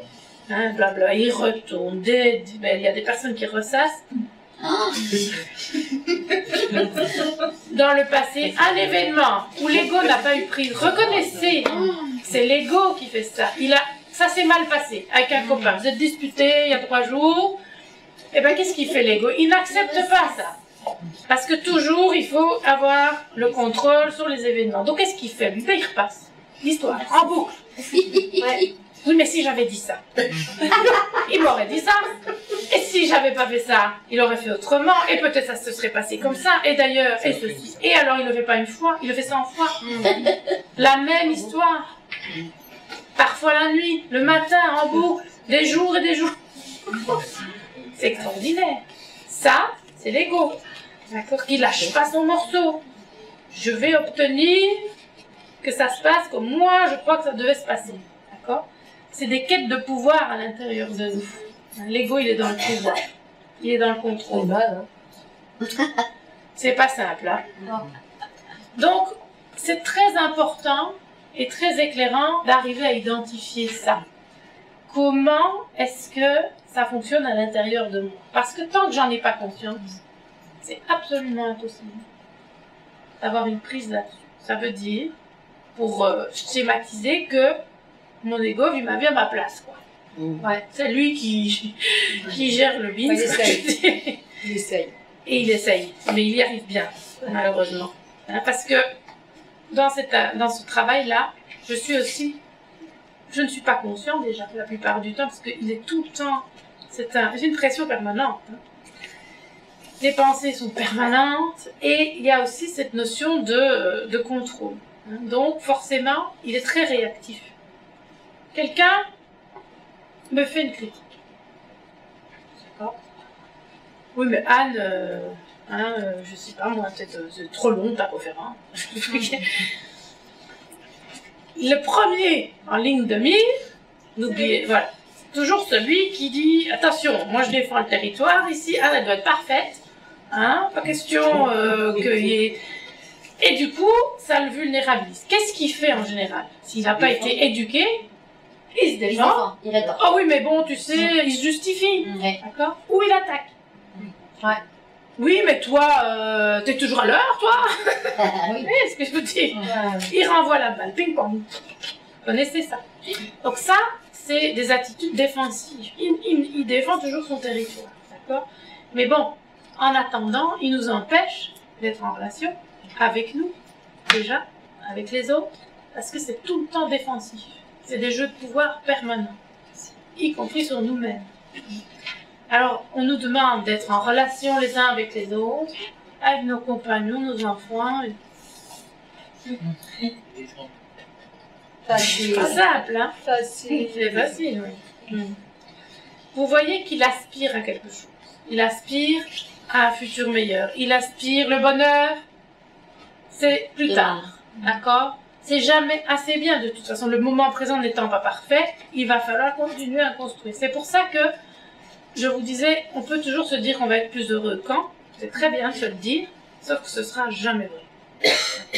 Dans le sens où c'est toujours une quête de l'ego, ça, qui se dit, il y a des moyens extérieurs. Je vais, par des moyens extérieurs, en travaillant sur des conditions extérieures, je vais pouvoir obtenir la paix intérieure. Vous le savez déjà, ça, hein, parce que vous avez déjà obtenu plein de trucs, vous avez déjà fait plein de choses, mais est-ce que pour autant, ça permet à un moment donné de se fluidifier et d'apaiser? Non, pas par ce moyen-là, d'accord? Et ça, les objectifs de l'ego, la plupart du temps, c'est quand on va identifier dans nos vies, on va être en quête d'en faire plus, d'en avoir plus, hein. Plus de biens, une plus belle maison, plus de ceci, on va acheter plein de trucs, on va consommer, quoi. D'accord? L'ego, il aime ça. En plus, on vit dans une société où on est encouragé à faire ça. Donc, après, il va aussi faire plus.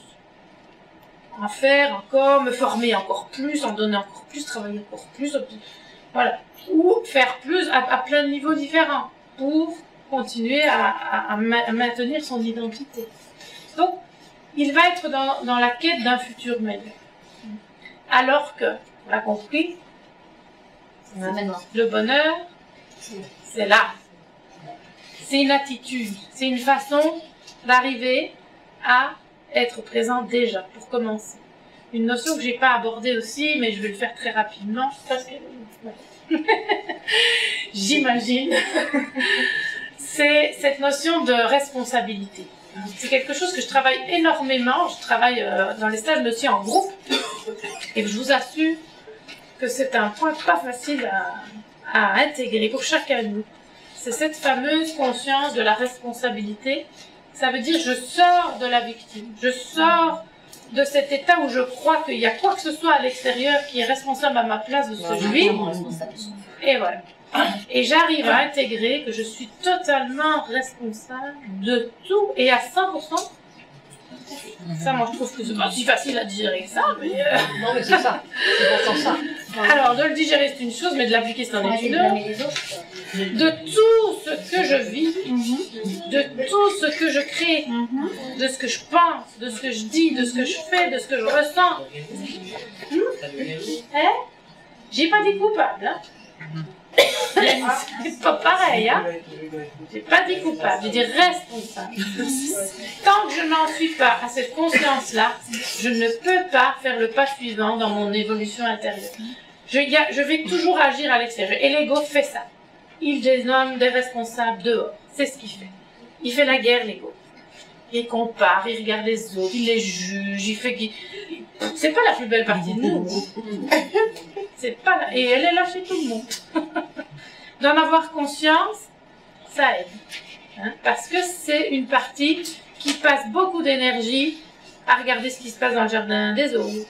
Hein? À affiner, à comparer, à obtenir réparation parce qu'on estime que l'autre... Et puis à vous bouffer la vie surtout. Il passe sa vie à vous bouffer la vie. Exact. Donc, de nouveau, on voit cette influence-là, d'accord, dans nos relations et dans tout ce qui se passe. Donc, c'est vrai que, voilà, juste en termes de... Il est pris le note Écart. Bon, ça, je me situe.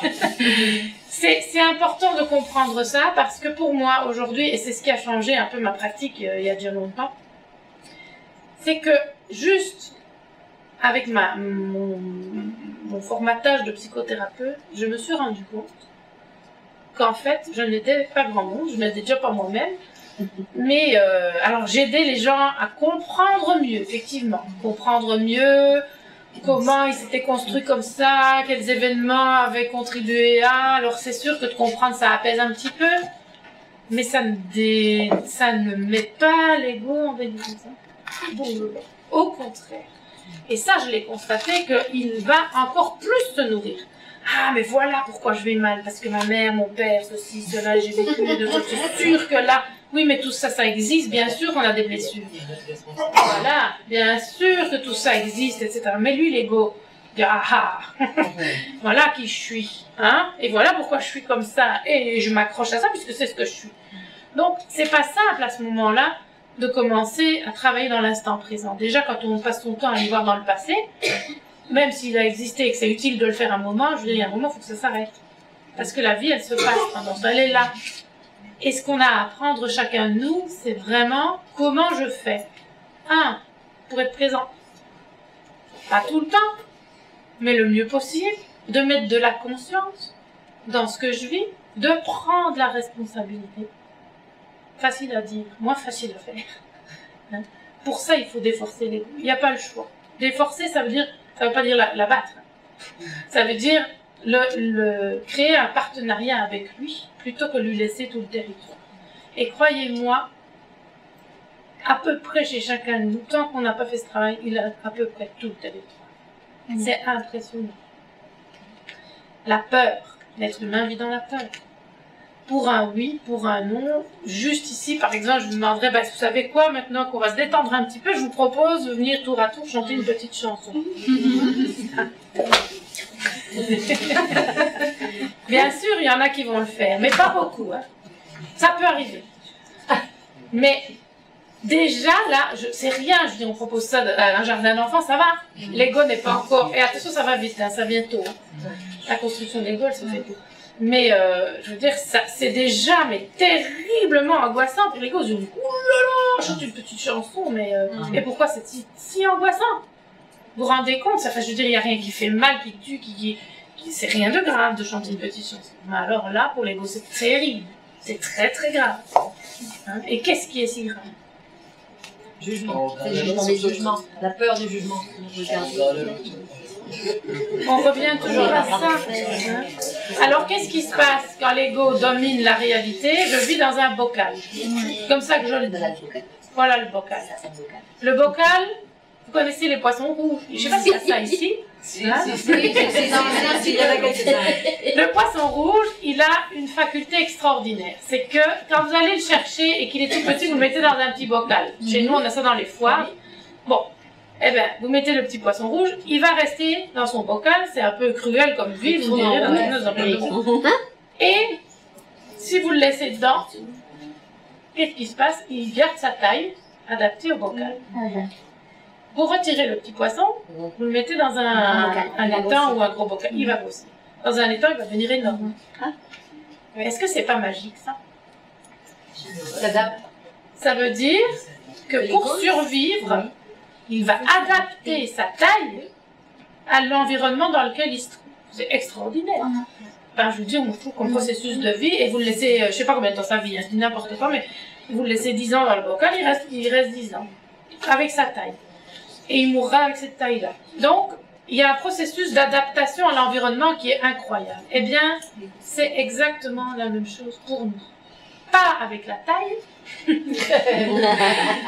hein, encore heureux, mais c'est le même processus d'adaptation. C'est-à-dire que nous allons aussi, selon que l'ego va lâcher du terrain ou pas, vivre tout petit comme ça, dans un petit bocal, ce que moi j'appelle la bulle de confort. C'est-à-dire un périmètre où on se sent, où l'ego se sent relativement en sécurité et non menacé. Et là, l'ego, il va défendre ce territoire, d'accord? Pour pas nous mettre en inconfort, pour pas nous menacer. Hein? Ça veut dire que chanter une petite chanson, pour 98% des gens, c'est déjà une menace de territoire pour l'ego. Il dit non, non, là je suis pas sûre que tu vas être bon. Tu vas peut-être chanter faux. Les autres, ils vont peut-être se moquer de toi. Tu vas pas être parfait. Dans le regard des autres, tu vas avoir des choses que tu n'as pas du tout envie de voir. Donc tu n'y vas pas. Voilà, je chante pas. Bien sûr que je chante pas. D'accord? Oui, mais est-ce que ça, pour se déployer dans nos vies, vous trouvez que c'est... Non. Zéro. Ok, qui défendent notre territoire pour des choses qui sont On ne veut pas avancer. utiles. Hein. Mais en termes de déploiement, la bulle de confort, c'est l'asphyxie. Hein. Et la plupart des humains vivent l'asphyxie. C'est-à-dire un territoire qui est très restreint. Parce que sortir de son confort, ça devient quelque chose qui devient très difficile à la longue. Plus on en sort, plus on y prend goût, par contre. Hein. Voilà. Par contre, moins on en sort, plus... Voilà. Et donc, comme le petit poisson, soit on reste tout petit jusqu'à la fin, soit on se déploie. Et se déployer, ça veut dire juste prendre sa taille normale, pour moi. Ça ne veut pas dire devenir un gros poisson nécessairement, ça veut dire juste être soi. Pour moi, le déploiement humain, c'est ça. C'est avoir la capacité de manifester qui on est. Ni plus, ni moins. Sans peur et sans... Ben, sans peur, c'est peut-être prétentieux, hein. Mais... avec ce que je vais appeler des peurs utiles, des peurs utiles, voilà, et des peurs gérées. On peut avoir des informations de temps en temps et nous dit, tu sais, est-ce que c'est très prudent, Anne, d'aller en pleine mer sans gilet? Bon, je peux écouter celle-là. Du coup, je me dis, bah oui, t'as raison, je vais aller prendre un gilet. Ok, ça c'est une peur qu'on peut écouter, elle va me servir. Par contre, les peurs qu'on a à toute la journée, en permanence se guetter dans le regard des autres, voir ce que peut-être il va penser, interpréter, blablabla, ça c'est effrayant. Passer son temps dans le futur, à imaginer des scénarios qui se passeront jamais, et avoir déjà peur dans le présent, comme on peut le faire, à imaginer tout ce qui se passera jamais, c'est infernal. Donc, c'est vraiment arriver à canaliser ça, sachant que c'est une instance qui vit dans la peur, à un moment donné, pour moi, c'est le travail intérieur que nous avons à faire. Je ne crois pas qu'un humain puisse faire l'économie de ça. Pour se déployer. Hein? Autrement dit, pour vivre pas bien, parce que c'est ridicule de prétendre à aller bien tout le temps, ça n'a pas de sens. Enfin, bien, je veux dire, moi, pour moi, oui, bien tout le temps, c'est, dans mon jargon, moi, c'est possible, mais pas confortable tout le temps. C'est pas parce que c'est inconfortable que ça doit être vécu comme un moment de résistance, entre guillemets, d'accord? Mais par contre, d'arriver à surfer dans les mouvements de la vie ou sur les vagues de la vie, ça veut dire accompagner les mouvements. Des faciles, des moins faciles, des épreuves, tout ça existe. C'est la façon dont on va pouvoir vivre ça, accueillir ça et gérer ça qui va nous permettre ou pas de traverser ces épreuves et de les vivre bien, même avec de la douleur. On peut vivre bien. Accepter. Voilà. C'est l'acceptation qui est la clé. Et ça, pour moi, c'est la clé dont on n'a pas encore parlé. C'est vraiment cette capacité d'accepter, de s'accepter soi déjà. Et pour ça, encore une fois, il n'y a pas tellement de solutions. Il va falloir dealer avec l'ego. À un moment donné, il va falloir y passer. Sinon, c'est tout le temps de la pression intérieure. Des systèmes de protection qui se mettent en place et des relations qui sont pas simples avec soi et avec les autres. Et ensuite, il y a cette notion d'acceptation, c'est-à-dire d'être capable d'accueillir ce qui se passe, de ne pas y résister. Ça ne veut pas dire de le subir. Ça veut dire d'être capable d'être dans le présent. Et ce qui se passe dans le présent. Et de pouvoir l'accueillir, ça veut dire ne pas en permanence mettre des connotations dessus, parce que ça c'est encore une fois l'ego, hein, et de pouvoir, de ce qui se passe, faire quelque chose, traverser, construire quelque chose, aller vers ce qui a du sens pour nous, mais sans résister. Plus nous résistons, plus nous souffrons. Ça, c'est une clé qui est extrêmement importante. Il ne suffit pas de la comprendre avec son mental, il s'agit de l'intégrer. Et ça, c'est un travail. Donc, concrètement, pour le travail qu'on vous propose ici, alors moi, ça m'anime beaucoup. Le stage, le voyage des héros, bon, je pense qu'il y en a qui sont inscrits parmi vous déjà ici. Bon, en France, c'est le stage qui se passe le plus, et c'est aussi le stage qui me semble aujourd'hui dans un départ de travail à propos de ce dont on vient de parler, le plus libérateur ou le plus puissant. Alors, il ne s'agit pas d'actionner une baguette magique et de dire abracadabra, tout est résolu, l'ego, non. Mais il s'agit de vraiment comprendre intérieurement. Parce que le mental, je le vois, hein, je vois que vous me suivez. Je guette ça. D'accord? C'est-à-dire qu'effectivement, il y a une compréhension de ce qui se passe. Vous pouvez certainement identifier des choses chez vous, voir comment ça fonctionne, vous sentir plus ou moins appelé dans certaines choses que je dis. Mais après, de là à vraiment identifier cette partie réellement, de la voir fonctionner, et puis surtout d'arriver à apaiser ça, parce que le but ici, vous avez compris, même si je parle de tout ça presque en lui mettant un nom, on dirait un personnage, hein, je le fais exprès pour qu'on puisse comprendre les choses, l'idée c'est effectivement de trouver ce fameux apaisement, d'accord? Et l'apaisement, ça n'est pas magique en soi, c'est arriver à trouver cet endroit à l'intérieur de nous où nous pouvons commencer à accueillir les choses, à déforcer ce personnage à l'intérieur de nous qui vit notre vie à notre place, et pour ça, il faut le conscientiser, il faut le voir. Il faut qu'il y ait une conscience à propos de ça. Parce qu'à ce moment-là, qu'est-ce qui va se passer? Et c'est une clé, encore une fois, en or. En tout cas, pour moi, toutes les clés en or, elles sont là, elles ont été signalées, d'accord, sur un chemin personnel. C'est la position de témoin, c'est-à-dire la capacité à ne pas s'identifier à ce que nous vivons.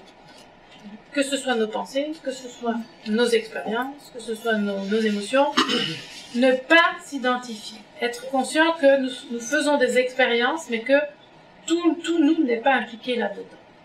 D'accord? Et ça, c'est vraiment, quand on commence à y arriver, on récupère sa vie, littéralement. Donc, le voyage des héros, c'est vraiment c'est un stage en immersion, c'est très important que ce soit en immersion. Pourquoi? Parce que c'est un voyage. Il s'appelle déjà le voyage des héros, puis c'est pas pour rien qu'il s'appelle comme ça. C'est un vrai voyage intérieur, et il y a vraiment un processus progressif qui est proposé, tout à fait dans le vécu. D'accord? On n'est absolument pas dans le mental, c'est pas une formation, on n'est pas là en train d'apprendre des théories, il n'y a rien de tout ça. C'est un vrai voyage. Et la mise en place, ça fait plus de 15 ans maintenant que ce stage existe, c'est de proposer une expérience qui soit suffisamment révélatrice pour faire plein de choses déjà. La première, c'est vraiment comprendre le mécanisme de cet ego et l'apaiser. Il y a un travail d'apaisement tout ego demande à être apaisé. D'accord? Un peu comme si le cri du cœur derrière, c'était j'ai besoin d'être apaisée quant au fait que je suis aimable, que je suis reconnue et que j'ai rien besoin de mettre en place encore et encore pour que ça soit le cas. Parce que sinon, il y a une espèce de jamais apaisé qui est là. Ce vide intérieur, nous le connaissons tous. Quoi qu'on fasse, on peut en faire et en faire et en faire. Il est toujours là. Toujours. Même si on trouve l'amour, même s'il y a des gens autour de nous qui sont aimants, etc. À un moment ou à l'autre, il va refaire sa place. Dès qu'il est insécurisé, hop, on est de nouveau confronté à ça. Donc, l'idée, c'est vraiment de commencer un travail à propos de ça et de créer déjà un apaisement, une conscience et un apaisement de cette partie de nous. Il y a un gros travail de libération au niveau des schémas. Parce que j'expliquais que l'ego s'est construit à partir, il n'est pas construit à partir de rien. Sur quoi il s'est basé pour construire votre personnalité? Qu'est-ce qui l'inquiète tant que ça? Quels sont ses critères de référence, etc. C'est toute la construction. Donc, il y a un travail de deuil, d'apaisement, et au niveau de tout ce qui est blessant, de tout ce qui est non apaisé en nous. C'est un gros travail, ce stage. Vraiment, à plein de niveaux différents. Avec comme résultante, après quand même 15 ans, je crois que j'ai eu pas mal de feedback, outre un gros travail d'apaisement, parce que vraiment c'est comme ça que ça se manifeste, un travail de libération de tout ce qui est pesant, c'est-à-dire conscient ou pas, les choses que je trimballe, ce qu'ils font par avant, et qui m'empêchent tout simplement d'être là, dans ma vie, d'être présent. Donc, il y a un gros boulot. Moi, ça fait des années que je travaille plus en ce stage. Je ne travaille plus avec quelqu'un qui n'a pas fait ça parce qu'on gagne un temps fou à faire une expérience comme ça, qu'on ne peut pas faire en cabinet parce qu'il faut un groupe, parce qu'il faut ce temps-là, parce qu'il faut qu'on puisse mettre en place les processus pour que ça se passe. Donc là, ça c'est pour le voyage des héros. Et s'il y en a parmi vous, profitez-en, qui se sentent dans une énergie maintenant, disez bon, ça me parle, voilà, j'ai envie de faire quelque chose par rapport à ça, j'ai envie de m'apaiser, d'aller voir et de me donner vraiment un gros coup de fouet par rapport à ma vie aujourd'hui. C'est vraiment un travail très, très libérateur. Ça demande d'être un peu audacieux, hein, d'y venir, mais franchement, voilà, moi je crois que c'est un beau cadeau à se faire et donc s'il y a encore des preneurs, il reste des places si vous voulez venir et puis s'il y a des questions, je vais y répondre tout de suite. Hein. C'est quelque chose qui reste quand on a fait le stage? Alors pour moi c'est un énorme déclencheur. Hein. Donc je ne crois pas, je ne visualise pas qu'on puisse revenir en arrière par rapport à ça. Et c'est ce que je vérifie. Ça ne veut pas dire que ça va tout résoudre.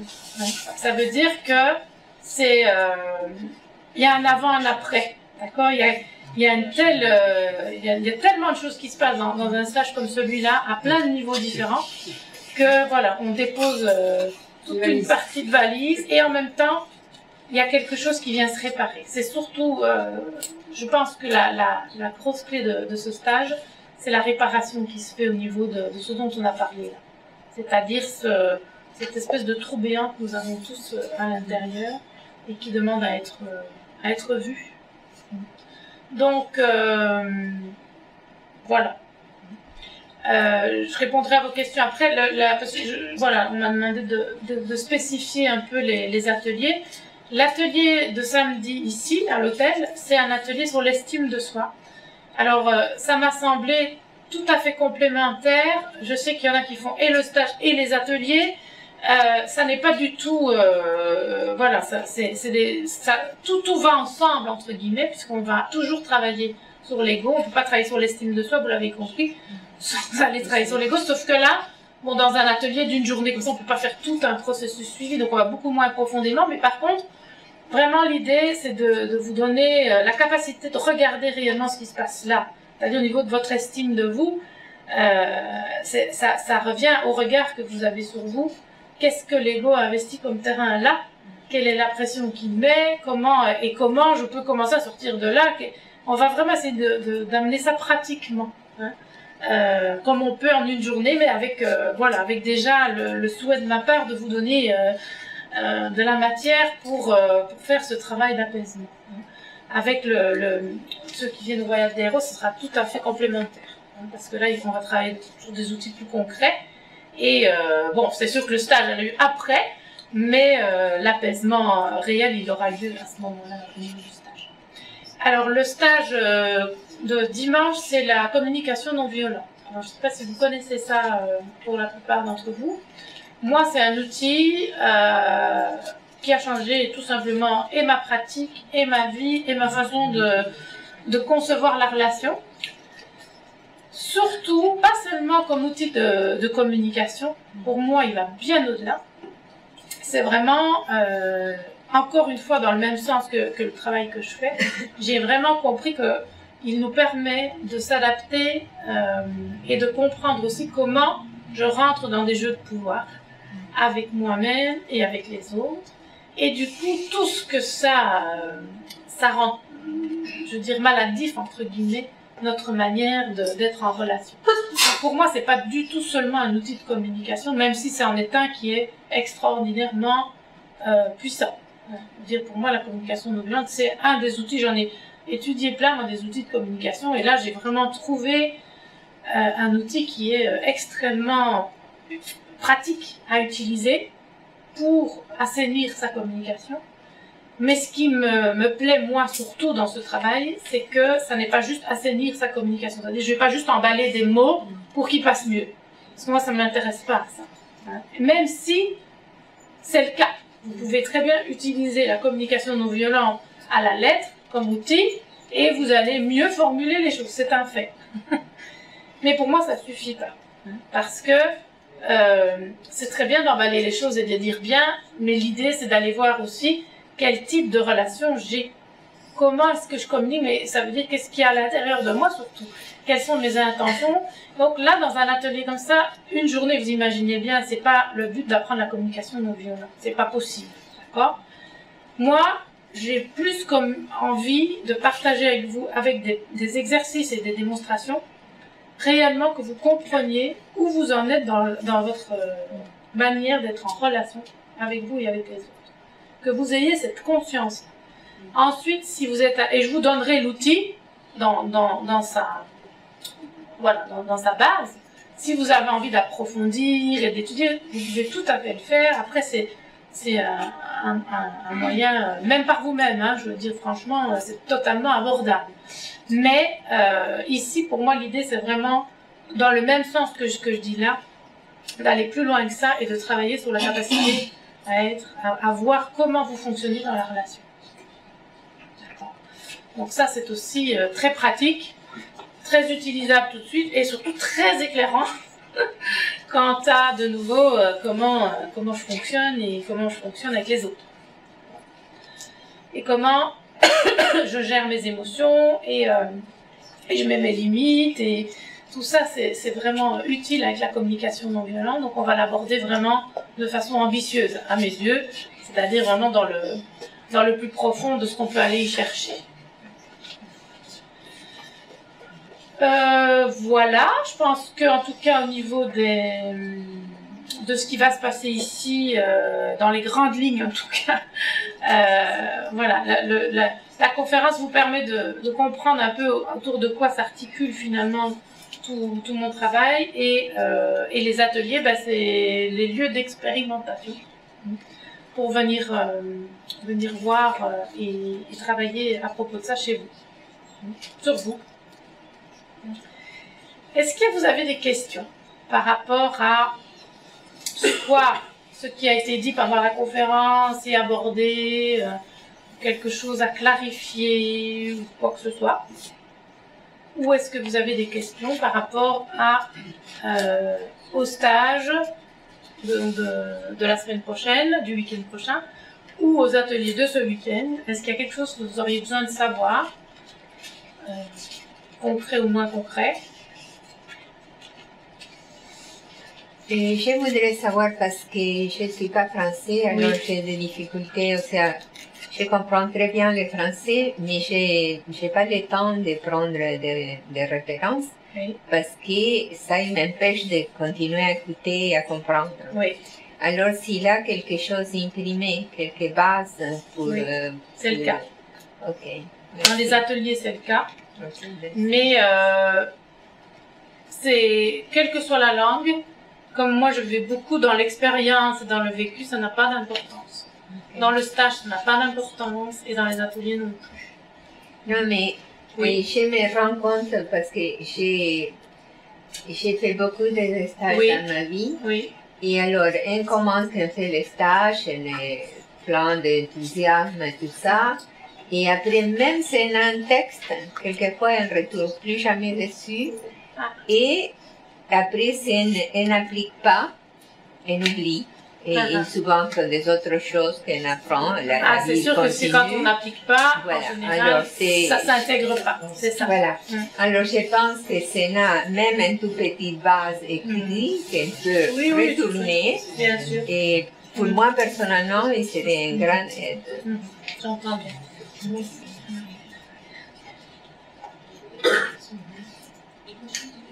Vous avez parlé donc de l'écoute, vous avez parlé du vide intérieur. Oui. C'est la même chose? Non. Non, non. Non, c'est vous êtes passé de ça. Oui, je suis passée comme ça. Le vide intérieur, c'est vraiment. J'en ai parlé en fait. J'ai parlé de ce moment de séparation où tout à coup il y a cette compréhension que j'existe et que je suis séparée des autres.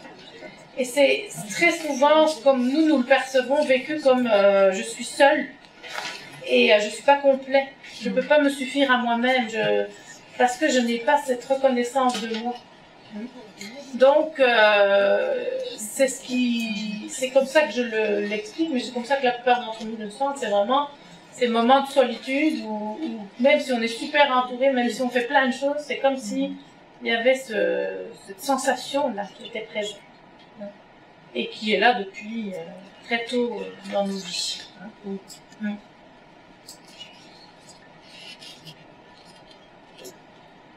Ça veut dire que j'ai été si claire que ça? Oui, absolument. Où est-ce que vous placez J'ai mon ego qui se pose la question. Moi, le week-end, comment ça se passe exactement? Alors, à quel niveau? L'organisation, en fait, on dort là-bas. Alors, l'organisation, effectivement, l'idée c'est, donc ça se passe à, alors moi je vais la plénitude. Après, on fait. Voilà. Et donc, ça démarre vendredi à 14h. Les journées. Vendredi prochain. Enfin, Oui, pas ce 8 vendredi-ci, mai, le 8 mai, voilà. Et c'est un processus suivi, donc jusque dimanche soir. C'est assez dense, hein, c'est un vrai chemin. Et donc pour moi, l'idée c'est vraiment de se couper. Alors c'est pas pour quelqu'un pour qui c'est absolument pas possible pour une raison ou une autre, vivable, etc. Moi, je j'ai pas de souci, moi, avec le fait qu'on rentre chez soi, à part que les horaires sont super denses. Je vous le dis, c'est dense. Mais ça coupe complètement le processus. Et c'est un processus, c'est vraiment, un voyage des héros n'en fait qu'un dans sa vie. C'est généralement, je pense qu'on l'oublie jamais. C'est vraiment, voilà, c'est une vraie expérience de vie qui est extrêmement forte et puissante et nourrissante, mais je veux dire de rentrer chez soi, d'avoir les questions, de dire t'as fait quoi, de devoir, enfin c'est vraiment une super mauvaise idée. Voilà, pour profiter. Je veux dire on fait un stage comme ça qu'une fois dans sa vie. Moi je trouve que c'est vraiment hyper important c'est jamais que 2 jours, c'est pas long. C'est très long et pas long.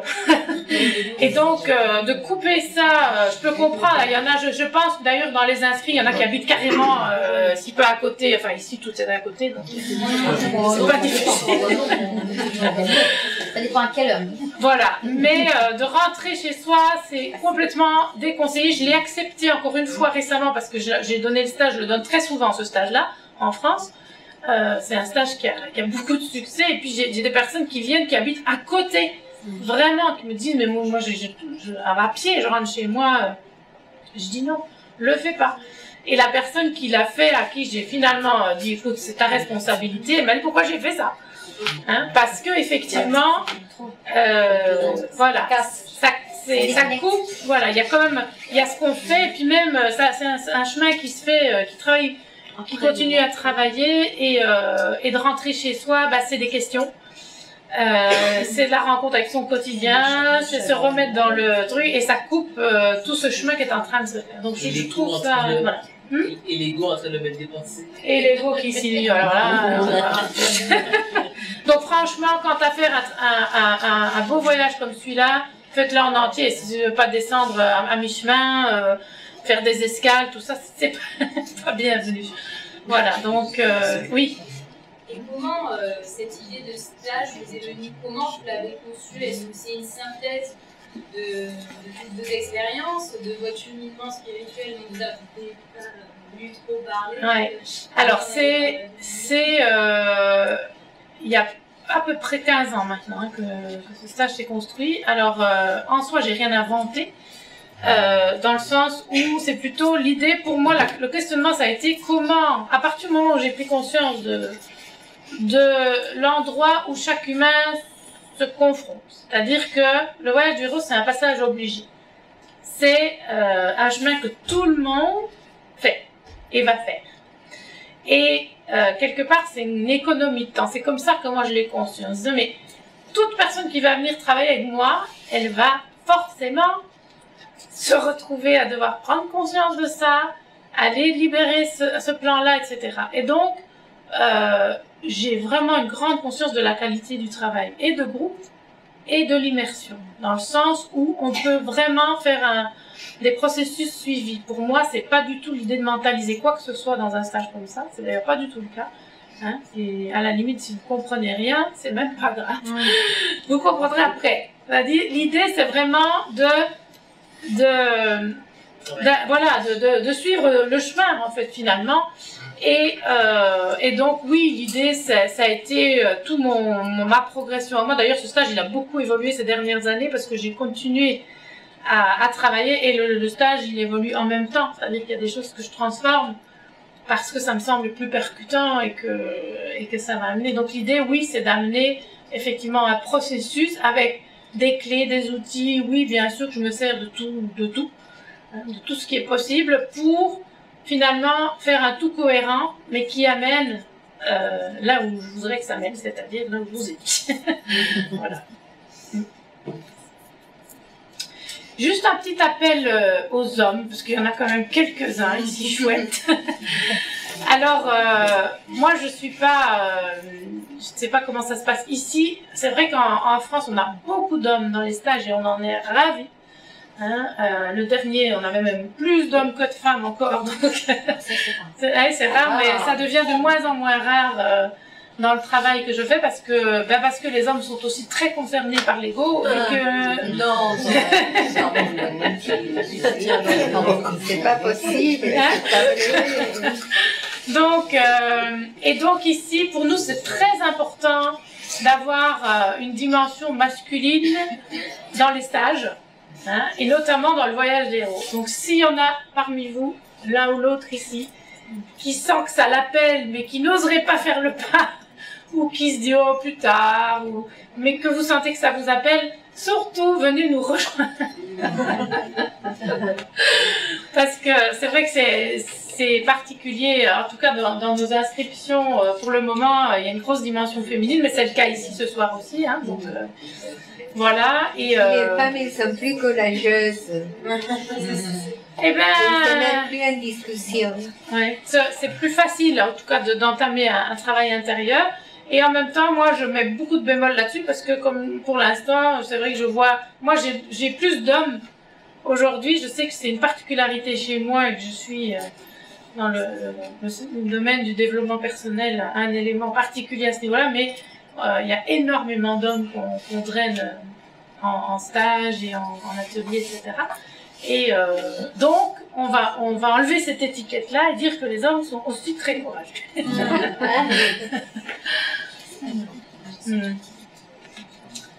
Okay. Est-ce que c'est OK pour vous? Alors, il y a Laure qui va, comme elle l'a proposé tout à l'heure, Oui, parler de son expérience. Son expérience personnelle, parce que c'est vrai que c'est intéressant d'entendre quelqu'un qui finalement n'a rien à voir et a fait l'expérience. Il y a déjà un moment en plus, donc ça a eu le temps de travailler un peu et donc je trouvais ça une chouette idée. S'il aurait toujours d'accord. Je vais lui laisser déjà. Je vais sortir de ma zone de confort, hein, comme Anne me l'a appris l'année dernière. Donc Anne a dit tout à l'heure qu'il y avait un avant et un après, et c'est vraiment pour moi ce qui me marque le plus en fait par rapport à mes stages. Et c'est vraiment ce que je ressens encore aujourd'hui, parce que ça fait fin juin l'année dernière, donc ça va faire bientôt un an. Je sais, pour avoir discuté avec certains d'entre vous, d'autres personnes qui m'ont appelé pour me demander des informations, qui me disent mais ok, on se rend bien compte que ça fait quelque chose sur le coup, mais est-ce que après coup les effets sont toujours là? Et je peux vous parler que de mon expérience à moi. Anne a pu vous dire ce qui s'est passé avec tous ceux qui ont fait les stages avec elle depuis 15 ans. Pour moi, il est clair que j'ai passé un cap en fait avec ce stage. J'ai vraiment, il y a vraiment beaucoup de choses qui ont changé pour moi derrière. Alors j'essaye d'être concrète sans être trop précise hein, pour ceux qui le font, parce qu'on va vous donner exactement effectivement ce qui se passe pendant le stage. Mais voilà, moi ce que ça a fait, c'est que oui, ça m'a permis de mieux comprendre ce que Anne a commencé à vous expliquer ce soir par rapport au mécanisme de l'ego, à notre vision des choses, au schéma qu'on a mis en place, etc. Ça m'a permis effectivement de mieux comprendre tout ça, de mieux me mettre en position de témoin, comme elle disait tout à l'heure. Et clairement, le travail n'est jamais fini, et pour moi, c'est même pas qu'il est jamais fini, c'est qu'il a limite commencé avec le voyage des héros, c'est-à-dire que, en effet, on n'est jamais complètement heureux et apaisé dans le bonheur en se disant bah, c'est bon, maintenant j'ai tout compris, j'y vais comme ça. Par contre, ça m'a permis de comprendre énormément de choses, et ça c'est devenu un plaisir pour moi de travailler dessus, parce que je me rends compte à quel point j'avance en fait, et c'est très plaisant, même si j'ai de grosses zones d'inconfort, toujours. Là, aujourd'hui, pour moi, ce soir, même si vous ne le voyez pas, c'était aussi une zone d'inconfort, de parler devant vous tous de ma propre expérience, parce que c'est pas pareil quand on le fait dans le cadre de son travail et qu'on maîtrise son sujet, que là, on vient parler de quelque chose de plus personnel. Donc c'est une sortie de zone de confort pour moi, c'est une sortie de bocal. Je pense que ma soeur est là, je pense que certains de mes amis sont là, je pense qu'ils peuvent aussi témoigner des changements qu'ils ont vus aussi ces dernières années par rapport à moi, par rapport à mes relations avec les autres, par rapport à ma façon de fonctionner, de penser, d'être plus sereine. Je me sens plus sereine en fait, même si je disais j'ai effectivement des zones d'inconfort. J'ai eu ce sentiment, alors j'essaie de me remettre dans l'ambiance du stage, parce que effectivement il y a des choses qui sont... on a cette sensation de nettoyage en fait de certains schémas, de choses qui existent depuis des années. Mais tu parlais tout à l'heure de réparation en fait pendant le stage, et je pense que c'est ça effectivement qui est très marquant, c'est-à-dire que bon, pendant le stage il y a beaucoup d'émotions qui sont ressorties, beaucoup de choses qui se passent, qui remontent, etc.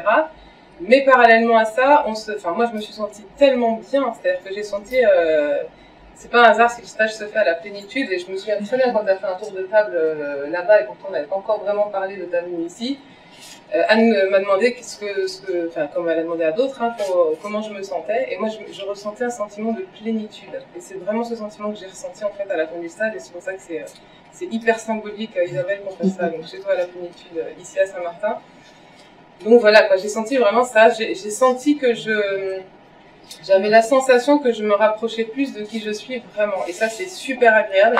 Parce qu'on a comme cette sensation qu'il y a toutes ces carapaces qu'on a mis, toute cette carapace qu'on a mis, tous ces filtres qu'on a mis, ce jeu qu'on a l'impression de jouer, cette comédie qu'on a l'impression de jouer dans certaines situations de notre vie, et qui fait qu'on n'est pas exactement nous-mêmes et qu'on est obligé de rentrer dans un costume ou un cadre selon les situations qu'on vit.